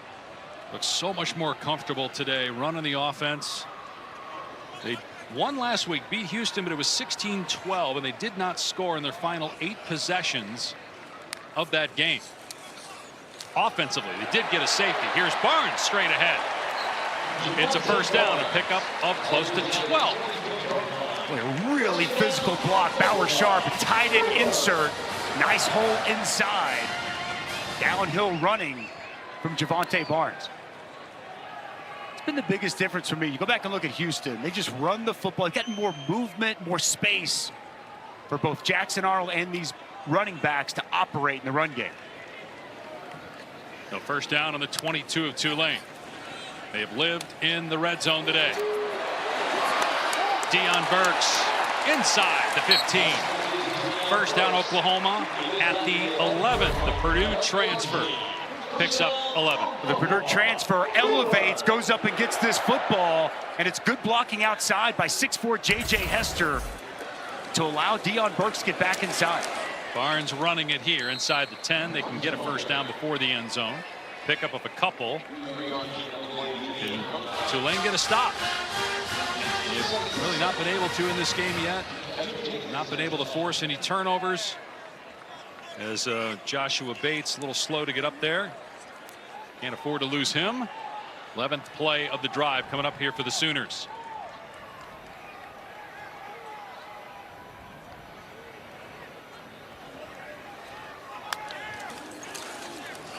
Arnold on the option pitch, and Barnes is drilled for no gain at the 8-yard line.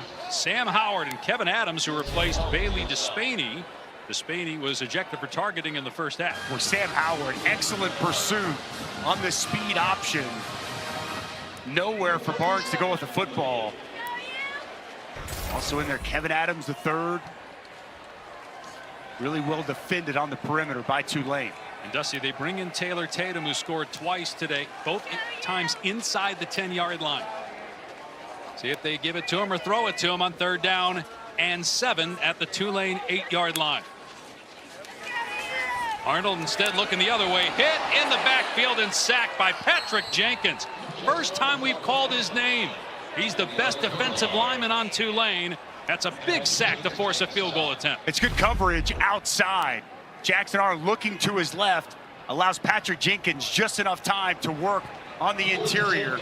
Beats Joshua Bates with a nice inside swim. You touched on it. Their best defensive player, best defensive lineman with a big sack to force the field goal. Offensive line has been so good today for Oklahoma, but that time Tulane able to get to Jackson Arnold. And the field goal from Keltner is true, and that extends the lead, but it's 24-6 after the 28-yard field goal. Back to Oklahoma in a moment. There's the Taco Bell Live Más student section all season long. Student sections across the country are competing to be the Taco Bell Live Más student section of the year. Download the Taco Bell app to learn more. Another packed Memorial Stadium here in Norman. Oklahoma's first ever SEC game. ABC Saturday night next week against Tennessee. It does not get any easier from there. South Carolina, Alabama also come to Norman. Texas on the schedule, of course, at Missouri, at LSU as well. We check in with Taylor. Dave, right out of half, offensive coordinator for Tulane, Joe Craddock, went up to his offensive line and said, "Are you ready for cadence? Are you ready for cadence?" They all agreed, and he said, "Okay, be ready for silent cadence here." So certainly crowd noise playing in the heads of Tulane, so something to pay attention to on this drive. Yeah, no doubt. Great report from you, Taylor. We'll see exactly Gary Minson in the first half. You can see he was having a hard time. Communication. See if they go on the leg kick and a silent count here in the second half. A critical drive. Down 18 at some point. Got to get it going. They had more or almost as many yards on their last drive, which was a touchdown, as they had on all their drives previously combined. And despite a bad snap, a completion to Mario Williams, the former Sooner, out near midfield. Great start to the drive, 22 yards. How about the patience here from Minson? Ball's on the ground, no panic, and it's a wide open Mario Williams on the crossing route. Oklahoma unable to identify. And the poise of Mensa, as you said, with the ball on the ground, the redshirt freshman making his first road start. Going to run it here on first down. No running room whatsoever. Mason Thomas set the edge that time, but Stutzman, Spears Jennings in there to hit Mekhi Hughes for a loss of 1. Our Mason Thomas been very active off the edge. A couple of nice rushes. Good job forcing that back inside. See a downhill. Danny Stutzman once again nowhere to run the football. Gets him off schedule after the big play. Come back with a negative play. Oklahoma, by the way, had no negative plays offensively in the first half, but they have had some tackles for a loss on the other side. Play action. Mensah setting up, and great catch made by Yul Keith Brown with the defender Billy Bowman all over him. A gain of 16. Listen, man-to-man coverage, and Billy Bowman's right in his hip pocket. A tight window throw from Mensah. See the concentration on the sidelines from Brown. Really well done. Nice start here to the second half for this Tulane passing attack. Third straight possession that they've gotten inside the 40-yard line of Oklahoma. A missed field goal, a touchdown with a missed extra point, and now here. From the 39. Back to Mekhi Hughes, trying to cut it back. No running room. Terry Stutzman. Stutzman, so good. Senior from Windermere, Florida, who was first-team All-Big 12 last year, preseason first-team All-SEC, took a big chunk of his NIL money and gifted all the walk-ons recently. He's got 12 tackles today. True leader of this football team. We love seeing these guys with this NIL money do good things, and boy, that goes a long way in the locker room with your teammates. Play action. Mensah moving to his left, throwing downfield, contact, but they're going to say either the ball. Yep, now the flag. It was a late flag. Bauman got hit by Spears-Jennings. I thought maybe they would have ruled uncatchable, but it's going to be pass interference. Pass interference. Defense number 3. 15-yard penalty, automatic. First down. I'm with you, Dave. I didn't know based off of where that pass was. That pass looked way high of Bauman. Was it catchable? Contact there from Robert Spears-Jennings. He would have needed a pretty big ladder to go up and catch that. Yes. He's 6'5" as it is. I don't know. 7'5" may not have gotten it done.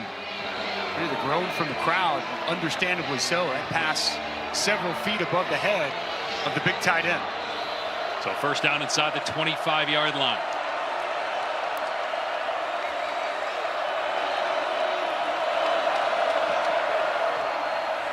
And little trickeration here. The pitch to Fleming, and he's got running room inside the 20, inside the 10, and finally knocked out of bounds.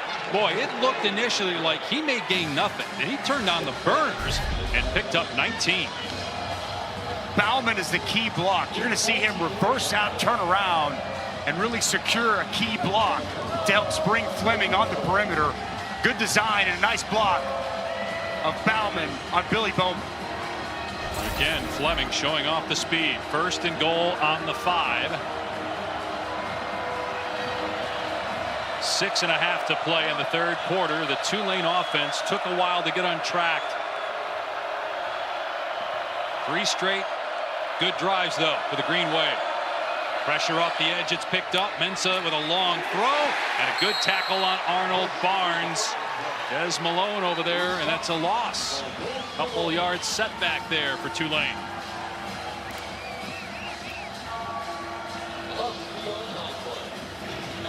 Talked about Alex Bauman here as a blocker, more so here on this drive. Big 6'5" target. He's got 3 red zone touchdowns on the season. Saw the Reggie Brown targeted last time here in the red zone. Second and goal after that 2-yard lost ball on the 7-yard line. Mekhi Hughes met in the backfield, and down he goes. Kobe McKenzie beat a block. It's another negative play, loss of 1. Kobe McKenzie coming downhill right away, just creating a lot of disruption at the line of scrimmage. Again, no running space for Mekhi Hughes. It's a third down here for this Tulane offense. Interesting, if they think it's 4-down territory, a field goal still gets you back to a 2-score game. Play clock at 10 as Mensah resets. Third and goal. Mensah to the air. His pass nearly intercepted by Des Malone. 4th down. Let's see what Tulane decides to do here. Oklahoma elects to go zone coverage. Nice job. The vision here of Des Malone. Sees that crossing route of Keith Brown. Steps right in the path of the pass. Dusty, I'm just not sure at this point. Your offense has started to play better. Your defense has settled in. Why not just take the points here? Cut it to a 2-score game. Yeah. I agree. You got 8 yards to go on 4th down.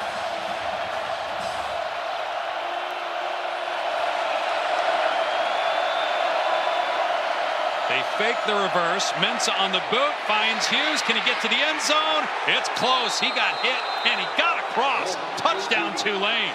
He got hit inside the 1. Oklahoma saying he was down, but it's ruled a touchdown.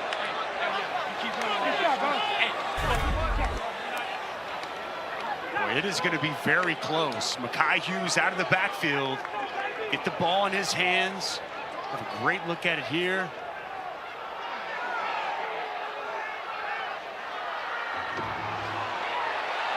That's a touchdown. Yeah, right? sure looks like the front of that ball crosses the plane. Play of a touchdown is under further review. This further. Looked like after that initial hit, Hughes, before he went down, that ball crossed the plane, but we'll look at it further and we'll see if it's a touchdown if they go for 2. If the ruling in the field stands. And important in this, right, Dave, with it being that close, that the ruling on the field is a touchdown. Yep. And we got American Conference crew here.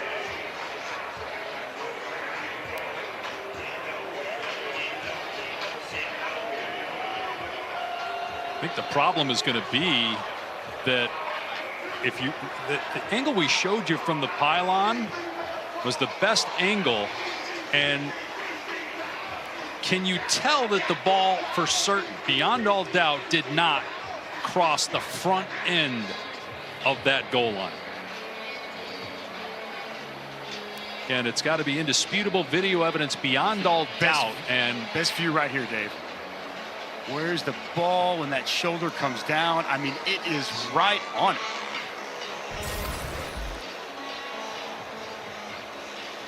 They've got a lot better eyes than me if they can say that's beyond all doubt and it's not a touchdown. Feels like it's going to be a call that stands.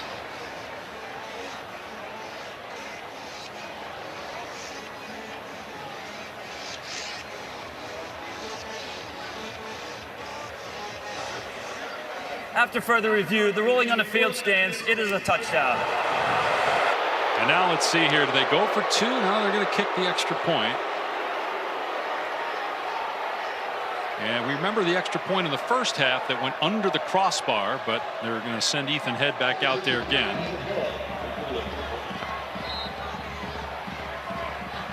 And it's a big point right here.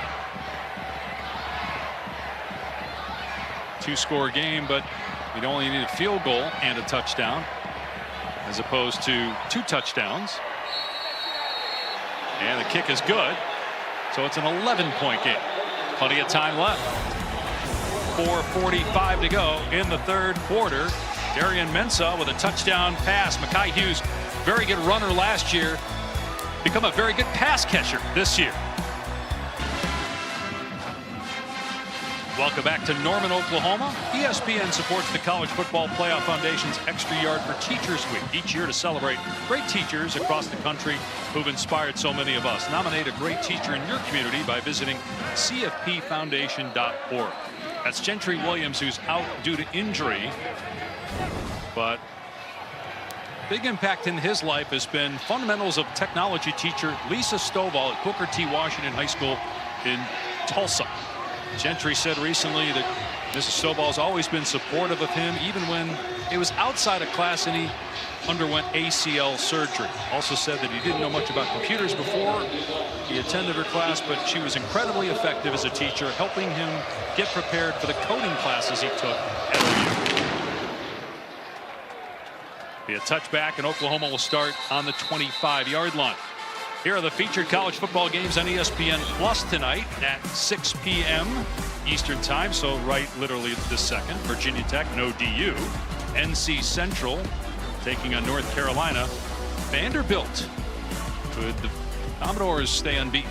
Georgia State. Diego Pavio done a great job leading the Commodores. And a big thank you to all of our teachers out there after spot for Gentry Williams. So thankful and appreciative of all of them everywhere. Meanwhile, Oklahoma's offense has stalled since late in the second quarter as Arnold is mauled and driven to the ground at the 27 after a gain of 2. It's been Tulane's offense that has been much better of late. Arnold a little slow to get up that time after the tackle by Gerard Henderson. This is a time, an interesting point here. This football game. See Patrick Jenkins once again getting some penetration. It was Gerard Henderson finishing it off. That D-line of Tulane getting some confidence. On 2nd and 8, Arnold's pass caught at the 30-yard line. First down, Burks up to the 40, and then he drives right through the defensive back, Lou Tillery, to the 42-yard line. We're just cushioning the slot. Just a simple hitch, and let Deion Burks pick up the yards after the catch. Delivers a blow to Tillery as he goes down. Man. They come back with the run. Taylor Tatum dropped by Kevin Adams after a 1-yard gain. Deion Burks, 5'9", 190 pounds, showing some power on that last catch and run, finishing the defender. Well, he is thick and strong. Very, very skilled with the football in his hands after the catch. Transfer from Purdue. Where would they be without him with all the injuries? No Nick Anderson hadn't played yet. Jalil Farouk got injured week 1. Good job against the run again by Tulane. They've shored that up. Taylor Tatum gets a yard or 2. Jaden Gibson out for the year with a knee injury. So Deion Burks has to be special this year for the Sooners. And maybe special on this play. It's 3rd and 8. Where will Jackson Arnold go to?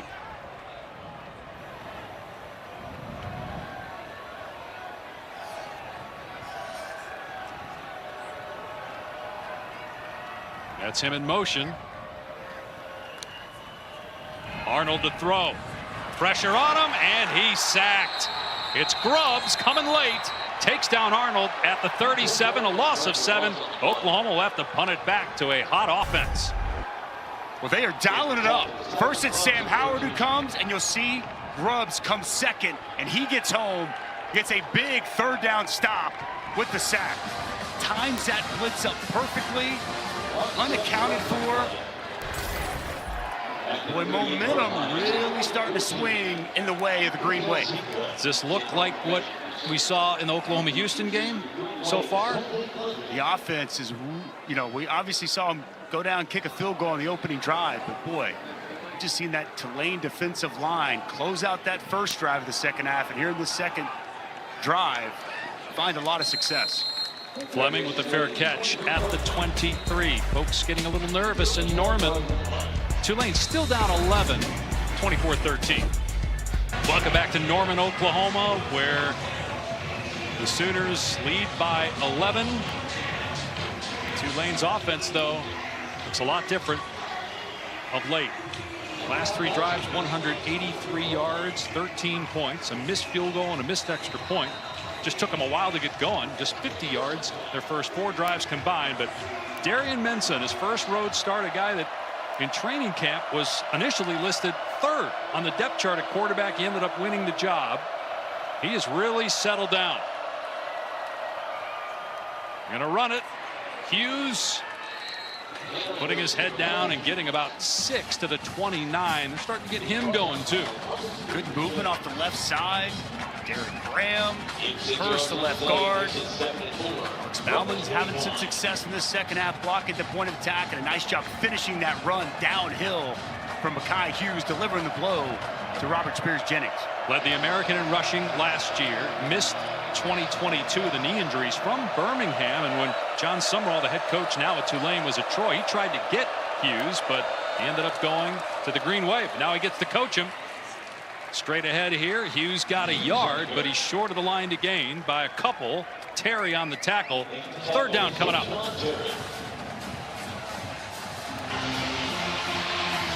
Closing in on 1 minute remaining in the third quarter. Oklahoma scored just 3 points in the third quarter this season. Led 21-0. Tulane's made a run. Can they keep this drive going? It's 3rd and 2. Oklahoma stacking the box with 9. And they run a jet sweep, and it's going to be a first down for Brown past the 35 to the 37. Nice call, 8 yards. Keith Brown showing that speed on the perimeter. Job by Bauman once again, working on Kip Lewis. Big 3rd down conversion as Tulane continues to execute at a high level offensively. Dejon Terry shaken up for Oklahoma. With 27 seconds remaining in the third quarter. It's gotten really quiet here at Memorial Stadium. Oklahoma still in command, but momentum favoring Tulane. After that 3rd down conversion. All right, coming up tonight on SEC Network at 7:45 Eastern Time. Tennessee, which will be here a week from tonight against Oklahoma on ABC, takes on Kent State.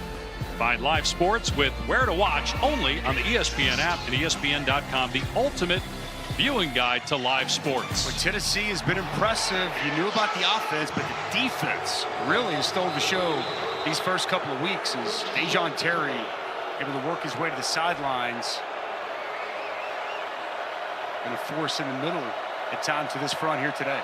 New set of downs for Tulane from its 38-yard line.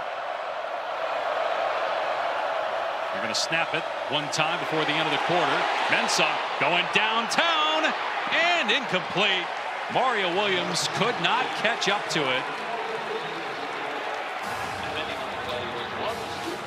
Just a touch too far that time for Williams. Seen a couple of these today from Mensah, as he's got his favorite target, Mario Williams, with a step.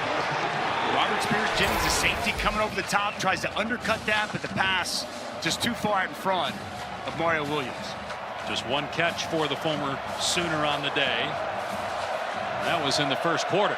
2nd and 10. Handoff, Hughes. And check that, it's Barnes. He ran out of running room, though, on the near sideline in front of the Oklahoma bench. They mark him out at the 36, so a loss on the play. It'll be 3rd and 12 when we come back. Oklahoma trying to close it out, up 11 as we go to the 4th. Welcome back to Norman, Oklahoma. You're watching the SEC on ESPN. ESPN's afternoon college football delivered by Papa John's. Oklahoma trying to get to 3-0 before Tennessee comes to town. And a gauntlet of an SEC schedule starts for the Sooners next week in primetime on ABC. Tulane, meanwhile, trying to improve its resume. Should it be a conference champion and be in the mix for the automatic bid, that would go to the highest ranked Group of 5 champ. This would obviously really help their cause. They lost a close game to Kansas State last week, led in the 4th quarter. They trailed in this game 21-0, but have come marching back to get within 11. A 3rd down and 13, though, here to start the 4th quarter.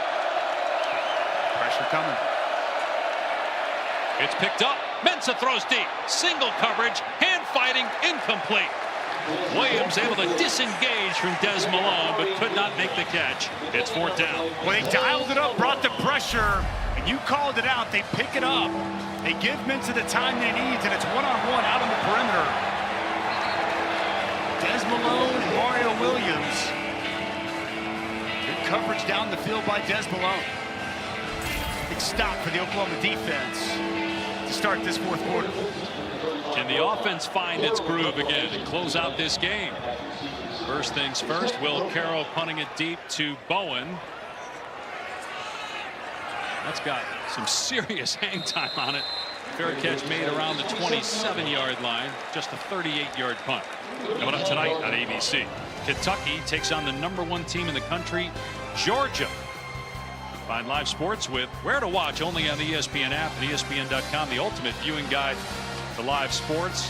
Texas jumped Ohio State to number 2, but it still looks like Georgia is clearly the number 1 team in the country. They've won 41 consecutive, their longest regular season win streak, 41. Oklahoma's got the record since the AP poll started in 1936 at 45 in a row. And they've got 47 game winning streak of all games. They went back prior to that. But boy, the level of consistency we've seen from Georgia under Kirby Smart, nothing short of spectacular. So 2 tight end formation here on first down to the Oklahoma 27-yard line.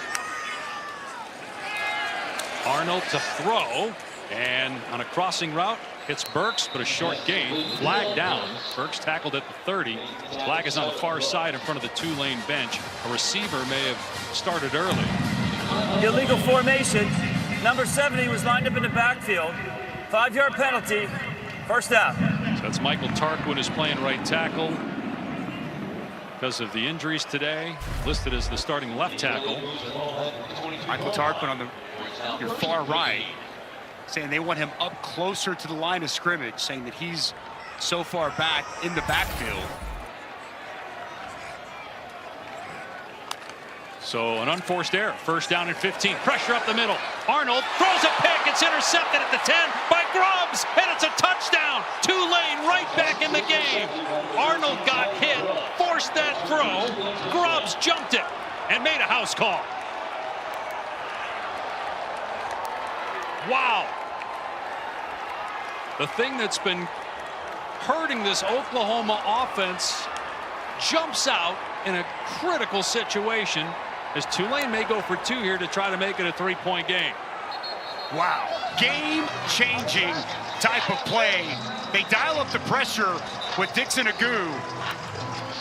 You see Jackson Arnold get out of the pressure initially, rushes the throw, forces it to Deion Burks, and it's Tyler Grubbs who steps in front and takes it to the house.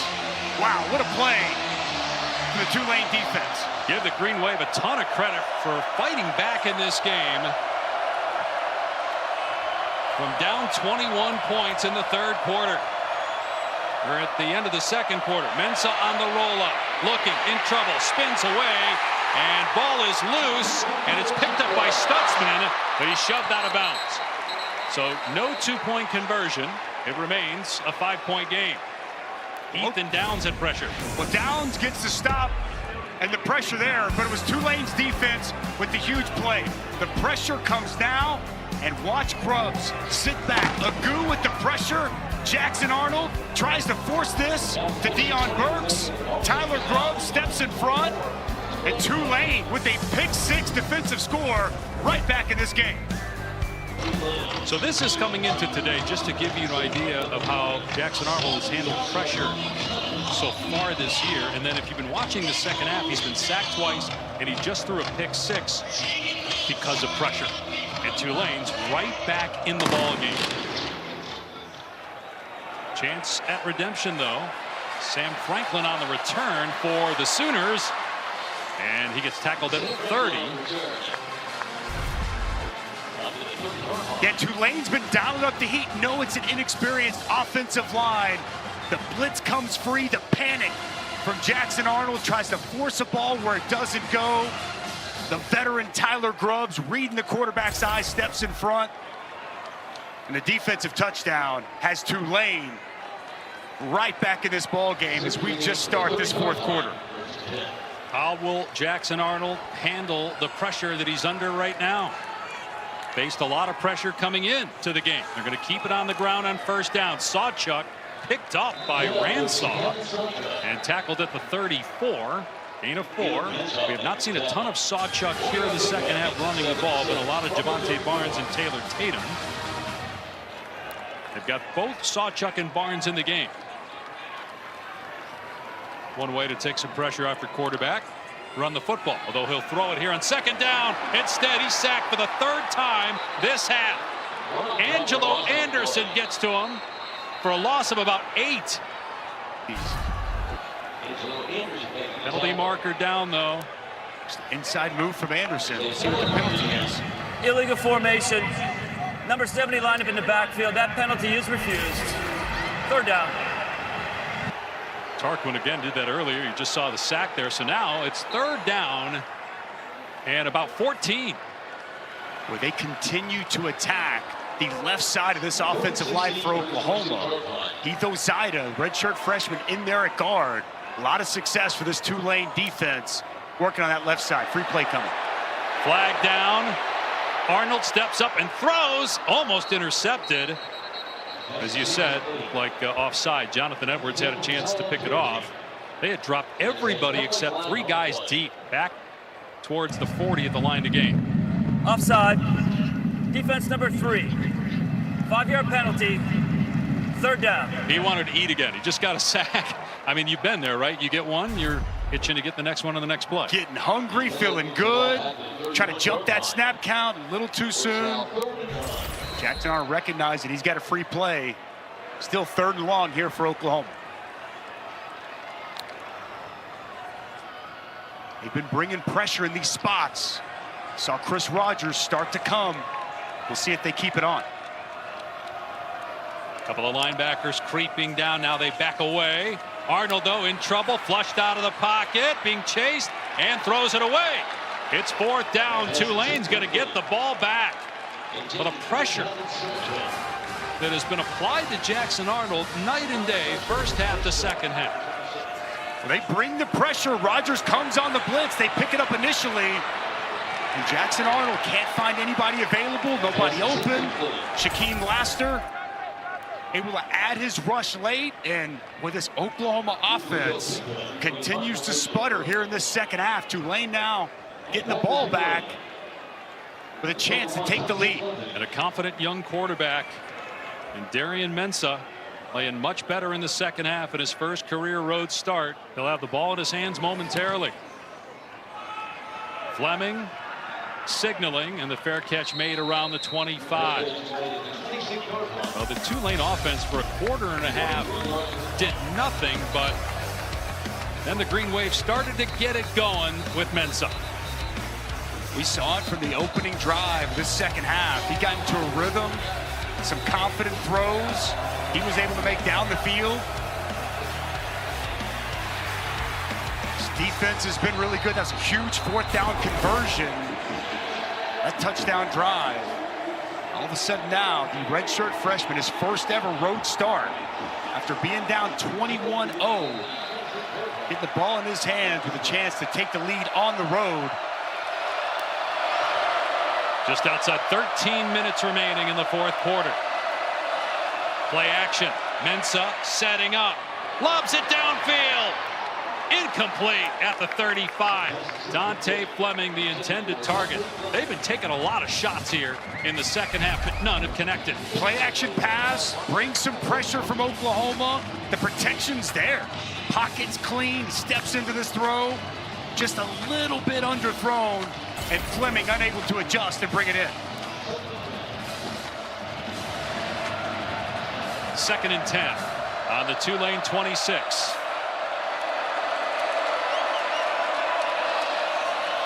Hughes gets a carry. And he's grounded by Stutzman at the 29. So just a 3-yard gain. 3rd and 7. Darian Mensah, even though he has misfired on some of those deep balls, you can see why the coaches, when they met with us yesterday, talked about his poise and his moxie and how the team has rallied around him after he was not even a thought to be a starter in training camp early on. The numbers aren't great, but they don't tell the whole story of Mensah here today. See what he does on 3rd and 7.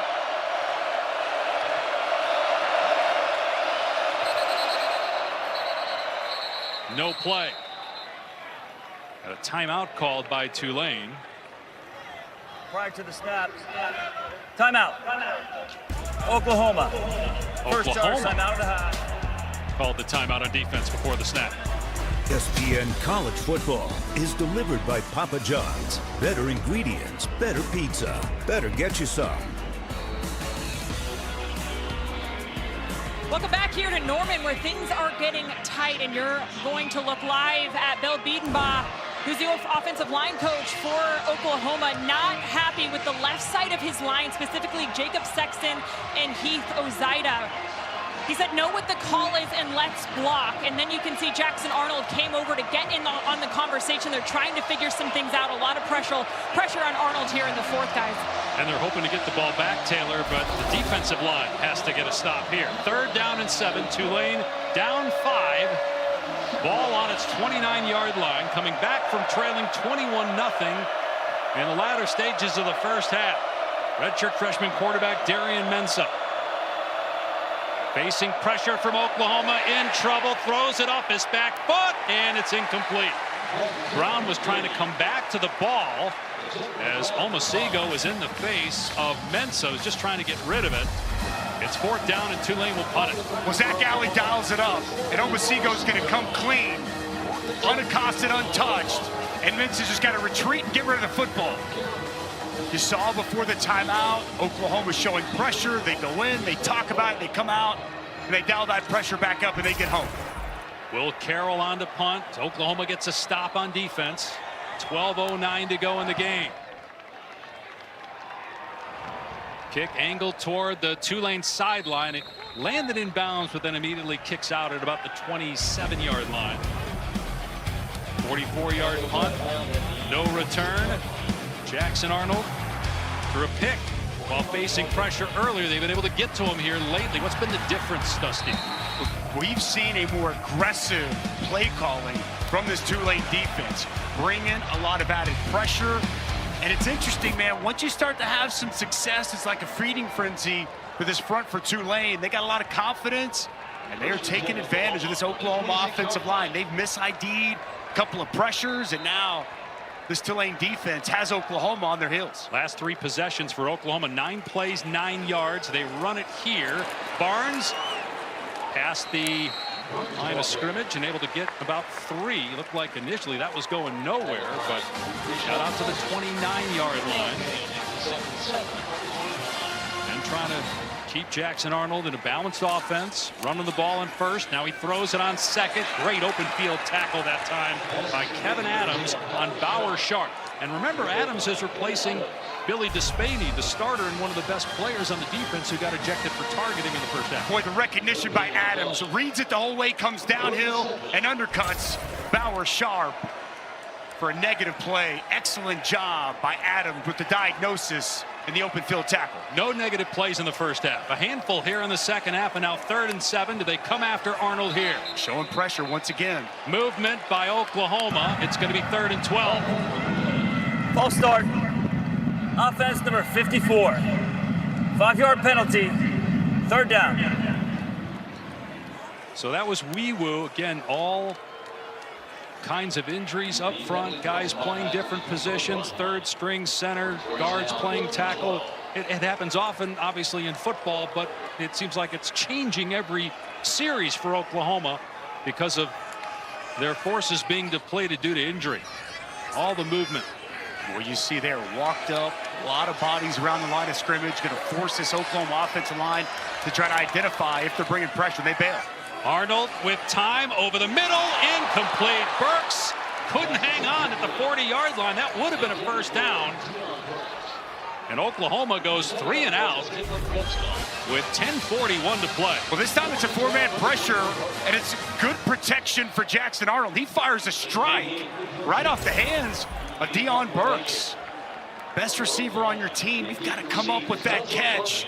Pay it off for your quarterback, who's really been struggling. The offensive line's been struggling. That time, the offensive line got it right. The quarterback got it right. But Deion Burks with a drop. And now Luke Elzinga on to punt from his 10-yard line. Tulane sets up the return. Good punt. Fleming backed up. Takes it on his 25. Makes the first defender miss. Flag down. Another flag down. Fleming still going, but this is coming back all the way to the 44, but again aided by a couple of penalties, and Tulane will be back inside its 20-yard line.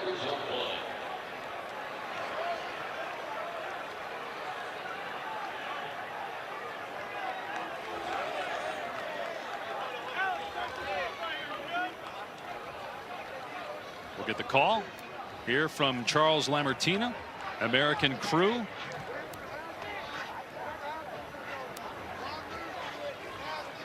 Tulane another opportunity to take the lead. During the return, illegal block on the back. Receiving team number 36. 10-yard penalty. First down, Tulane.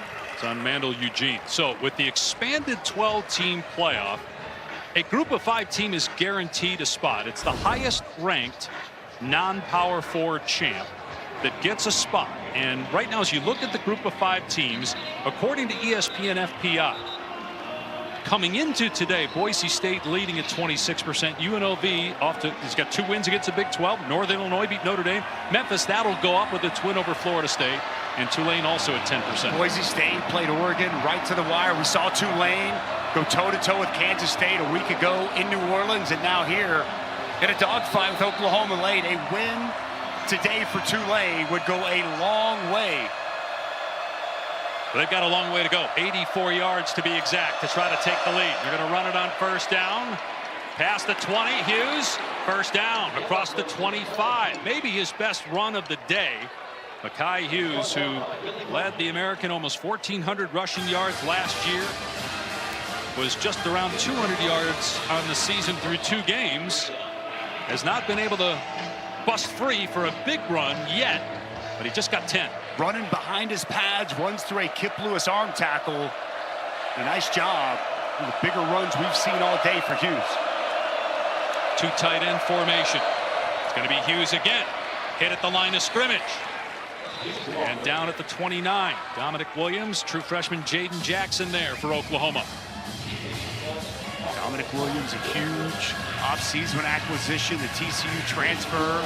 Jaden Jackson, a true freshman, been starting since day 1. A rarity along the defensive line at Oklahoma. Both those guys doing a good job on first down there in the middle. 2nd and 7. OU defense was much better in the first half than in the second. Hughes with a ton of running room straight ahead. Didn't get the first down, but a yard short. 3rd and 1 coming up. Kip Lewis on the tackle. Ball on the 35-yard line. Still plenty of time, so not necessarily in a situation that they don't get it where they have to go for it. Tulane with 3 timeouts, and they'll get, remember, the 2-minute timeout, which adds to the intrigue in close games down the stretch here this year in college football. And the expanded playoff adds to intrigue as well. We wouldn't even be talking about Tulane in the playoff with a loss in previous years. And obviously Oklahoma facing the SEC gauntlet starting next week at home against Tennessee. Cannot afford to lose at home against the unranked team as the ball is picked off by Billy Bowman on the redirection. Bowman back on his side of the field. Now back in Tulane territory and out of bounds. That got tipped twice and then secured by Bowman for a big pick. Well, I'm surprised they did not elect to keep this on the ground. Instead, they go play action, and it's Kenai Walker disrupting this pass, creating that tip drill for Billy Bowman to take advantage of. Play action, Kenai Walker. The right hand in, creates that pass deflection, ball's up in the air, and Billy Bowman right where he needs to be to get a huge takeaway for this Oklahoma defense. He had 6 interceptions last year. Arnold throwing to Burks on first down. Rip through past the 30, past the 25.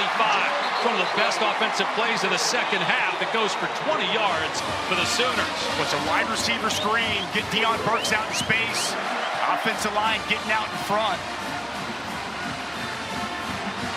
You like the high percentage throw there too for Jackson Arnold, who maybe isn't as confident as he was earlier in the game? Absolutely. I like getting Deion Burks the football out in space, especially when he's got blockers out in front.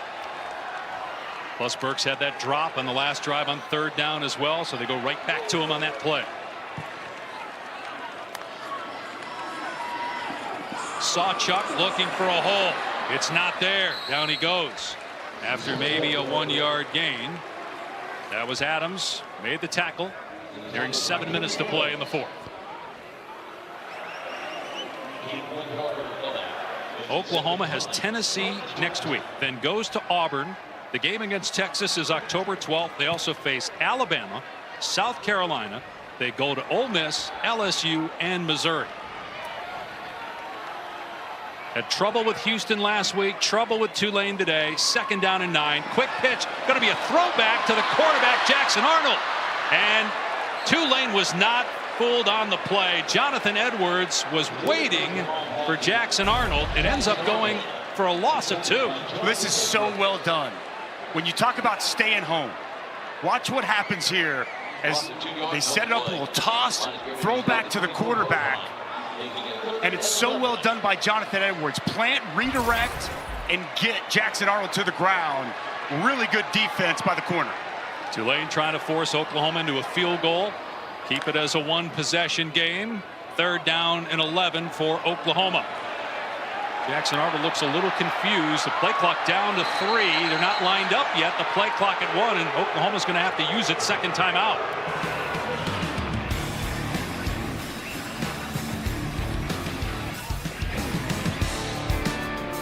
Oklahoma faced with a 3rd and 11 on the Tulane 24, leading by 5. Dave Pasch, Dusty Dvorak, and Taylor McGregor. Just having Jackson Arnold drop back to throw really has not worked this half, but you're kind of in the situation where you have to. It's been a struggle when Tulane has brought pressure. Now the last 3rd down we saw, he had time, and Deion Burks dropped it. I would imagine Deion Burks going to be highlighted here in this crucial 3rd down. Saw a trick play on 2nd down, a throwback to Arnold, again facing pressure, but he breaks the tackle here. He's inside the 10. Arnold into the end zone. Touchdown, Oklahoma. That's the Jackson Arnold we saw in the first half.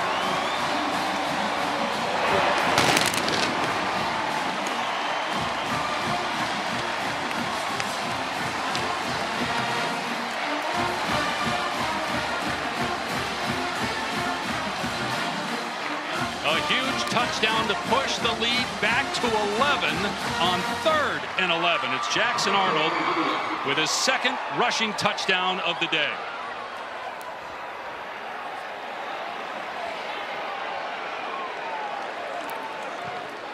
And Keltner puts it through. Well, we heard the report from Taylor earlier about the left side of that line. They're going to attack the left side of the line one more time, but you're going to see the blitz gets picked up. Freeze it right here, guys. And then this massive hole opens up right here. The vision from Jackson Arnold, steps up, runs through, and he's out in the open space. Doesn't just get the 3rd down conversion. He takes it to the end zone to give a little cushion in this ball game. Good adjustments by that front. Nice block also by Taylor Tatum, the true freshman. Steps up, picks up that blitzing backer, and allows Jackson Arnold enough space to find the end zone. For a young man, so talented coming out of high school, waited last year behind Dylan Gabriel to get his shot. They give him the keys to the car. Things have not gone so well the last 2 weeks, but he makes the big play when it matters and forces Tulane now to have to score 2 touchdowns. 6 minutes remaining. Points off of turnovers, Dave. The defense on that 3rd and 1, Tulane elects to throw it. The tip pass, the Billy Bowman interception, and then the Jackson Arnold touchdown. But a bad kickoff that sails out of bounds. Tulane will have decent starting field position with no time up coming off the clock. Free kick out of bounds. On the kicking team, Tulane has elected to take the ball 1st and 10 at the 35-yard line. Maybe they were thinking they'd go for it on 4th, that they'd get an incompletion, but ball gets batted around in the air. Bowman picks it off. They get 20 yards on the first play after the interception and eventually get into the end zone. Tulane was having a lot of success on those first 3 plays of that drive, running the football. They get it 3rd and short, like to go play action. Costly mistake and decision on that previous drive. And now down 2 scores, just outside 6 minutes to go. Explosive plays have been hard to come by against this Oklahoma defense this season.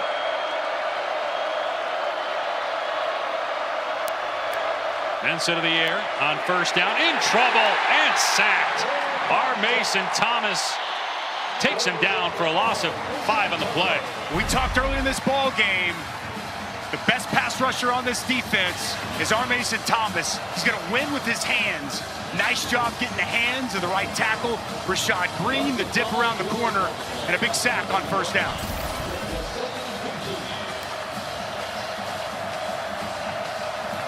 First sack for Oklahoma today.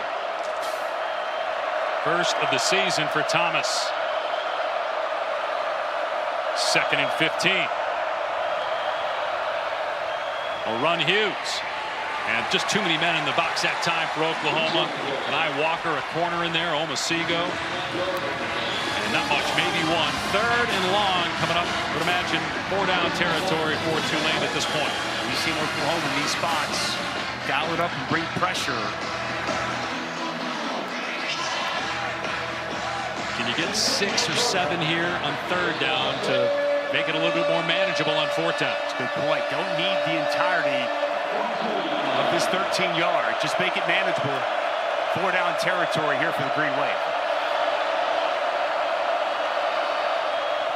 Wide receiver screen, but it was read well by Thomas, who bats it down, and now it's 4th and 14. That was the idea on the wide receiver screen, right? Get something.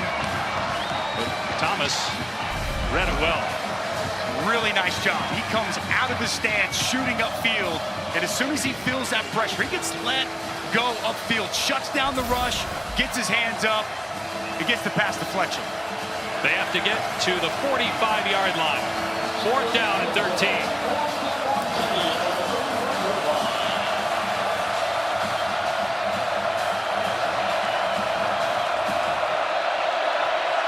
And the young quarterback, Darian Mensah, back to throw. Pressure off the edge. Mensah gonna get hit from behind and sacked. It's Thomas again. He owned that series for OU.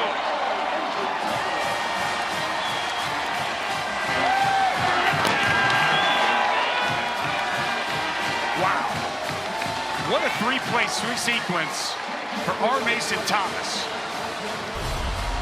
Been waiting on him to come to life last year. You're going to see him work up, and then he's going to work back inside with a good inside move. This is helped and set up by good coverage down the field. You can try to get a chipper on him, but relentless pursuit to the quarterback. And Mason Thomas with a pair of sacks, a pass deflection, and they're celebrating on the Sooner sideline.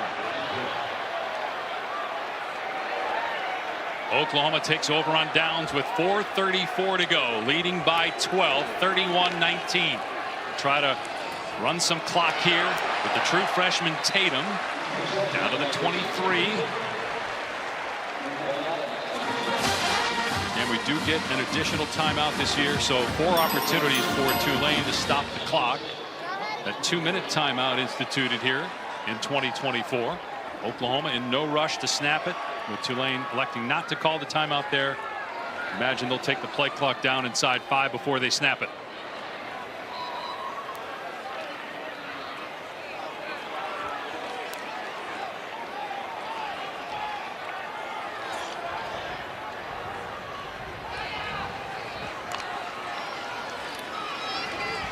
Tatum waiting very patiently to find the hole, and he pushes the pile down to the 20.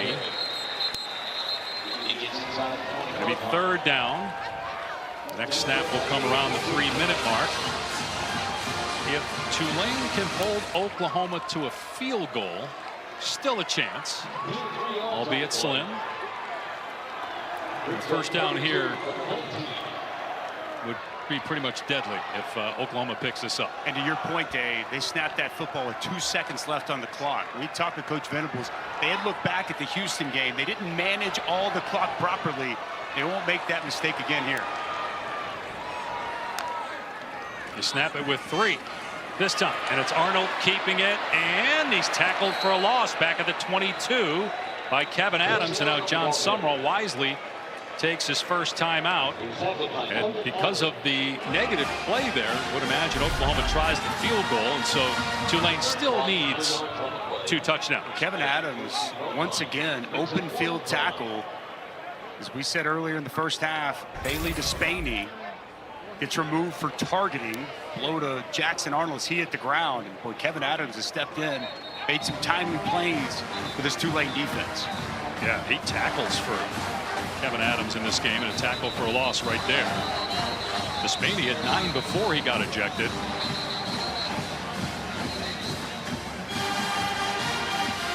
Well, good bounce back by Jackson Arnold, though, after the pick 6 to be able to lead his team down.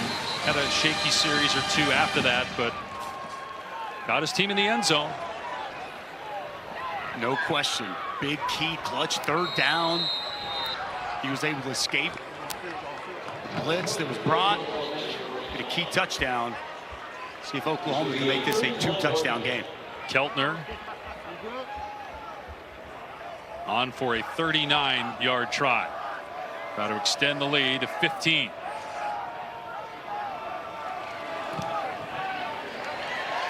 And that kick is perfect. So 2:55 remaining.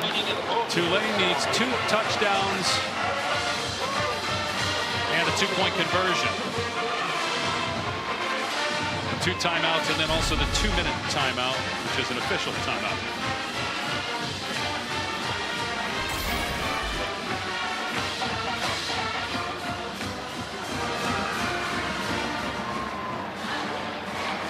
If you're Brent Venables, how confident are you right now in your offense going into the SEC?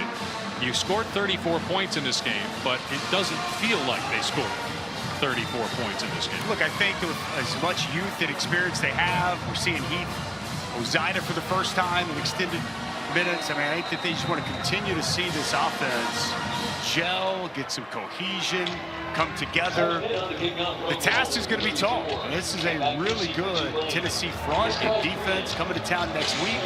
Also a very good offense. It's a well-rounded team. I think you saw some signs of improvement. You need to continue to see more signs of improvement moving forward.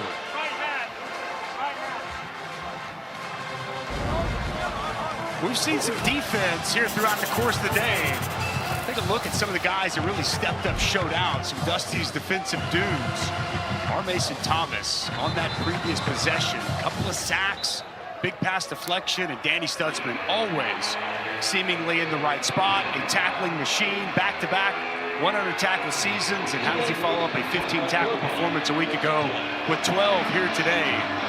Both these guys, integral pieces of this Oklahoma defense throughout the course of this ball game. I love how they added the eye black to the caricature. I think the long hair, though, would be better from your playing days. A little off balance was Mario Williams, and so he ends up losing a couple yards after the catch, and the clock's running. I don't think you saw the cartoon down lineman. If you look closely, Dave, he's got the flowing locks coming out of the helmet. Clock moving, 2nd and 12. Tulane down 15, 2 timeouts of their own, and then again the 2-minute timeout, which they'll get here shortly. Pressure off the edge. Mensah on the move, throws, and he's got a first down. You'll keep Brown. We're still outside 2 minutes, so the clock will not stop on first downs until we are inside 2. 16 yards. Nice job working to his left, throwing back across his body to locate Brown and move the sticks. Trying to get another play here before the 2-minute timeout. Mensah throwing to the sideline. Williams caught it and tackled at the 45. We're at the 2-minute timeout. And Tulane is in Oklahoma territory, trailing 34-19. Need a lot to happen, and a lot to happen quickly to have a shot.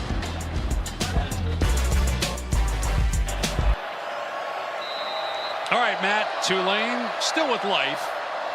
1:59 to go, down 15, 2 timeouts left.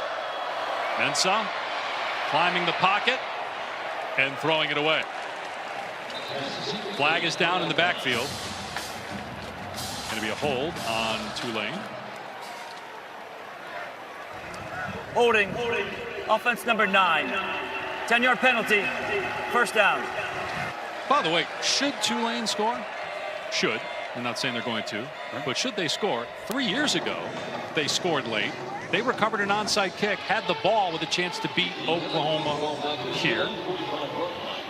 Sooners ended up holding on to win that game by 5. First things first, 1st and 20 on the Tulane 45. Obviously, John Sumrall was not the coach then. It was Willie Fritz, who took Tulane from a 2-win team to a 2-loss team, and had more wins than any other group of 5 team the last 2 years. Mensah on the run. Oh, his helmet comes off as his head hit the turf hard there after the tackle by Spears Jennings. So he's going to have to come out for play unless they burn a timeout here. But what do you do if you're John Sumrall? It's 2nd and 14. Do you save the timeout? I think he's going to call the timeout. I think he wants his quarterback in the ball game here late critically in this juncture. Face first to the turf there.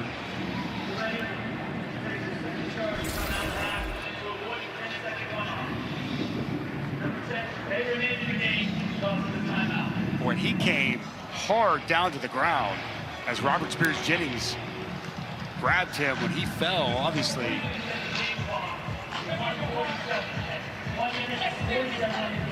Big collision for Mensah on the ground. You can tell, helmet back on, but he's in some pain.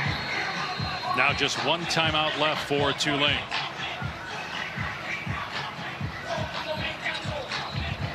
Two touchdowns, and at some point, a 2-point conversion, along with obviously having to recover an onside kick.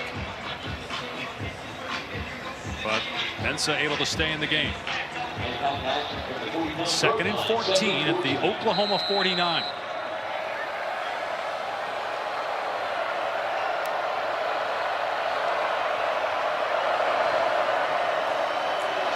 Mensah gets hit by Thomas, and Thomas takes the ball away from him. It'll be Oklahoma ball at the 36. What a 4th quarter for our Mason Thomas.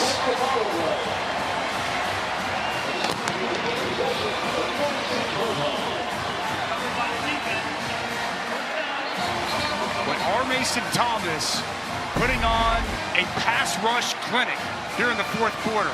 Hands, dip, get to the quarterback, get it out. And how about him? Just cool, calm, collected, gonna scoop it, pick it up as well. And that's a trifecta. You beat the offensive tackle clean, you get to the quarterback, get it out, and you get the recovery. What a 4th quarter and a way to close out this game for our Mason Thomas. And that was just one timeout left. Tulane cannot stop the clock more than that. And Oklahoma's going to survive. Tatum stacked up at the 32. And so here's the last timeout.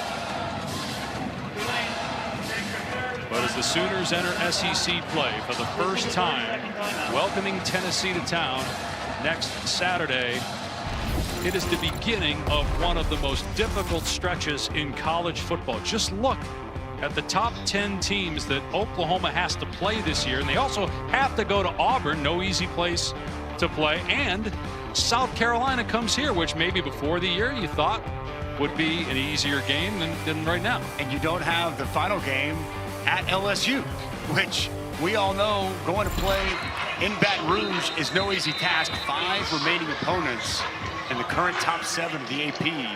It is a daunting task here with this SEC slate, but get things started next week against Tennessee. It'll be a big challenge and a big test. Arnold just handing it off again here to Tatum. And Tulane cannot stop the clock.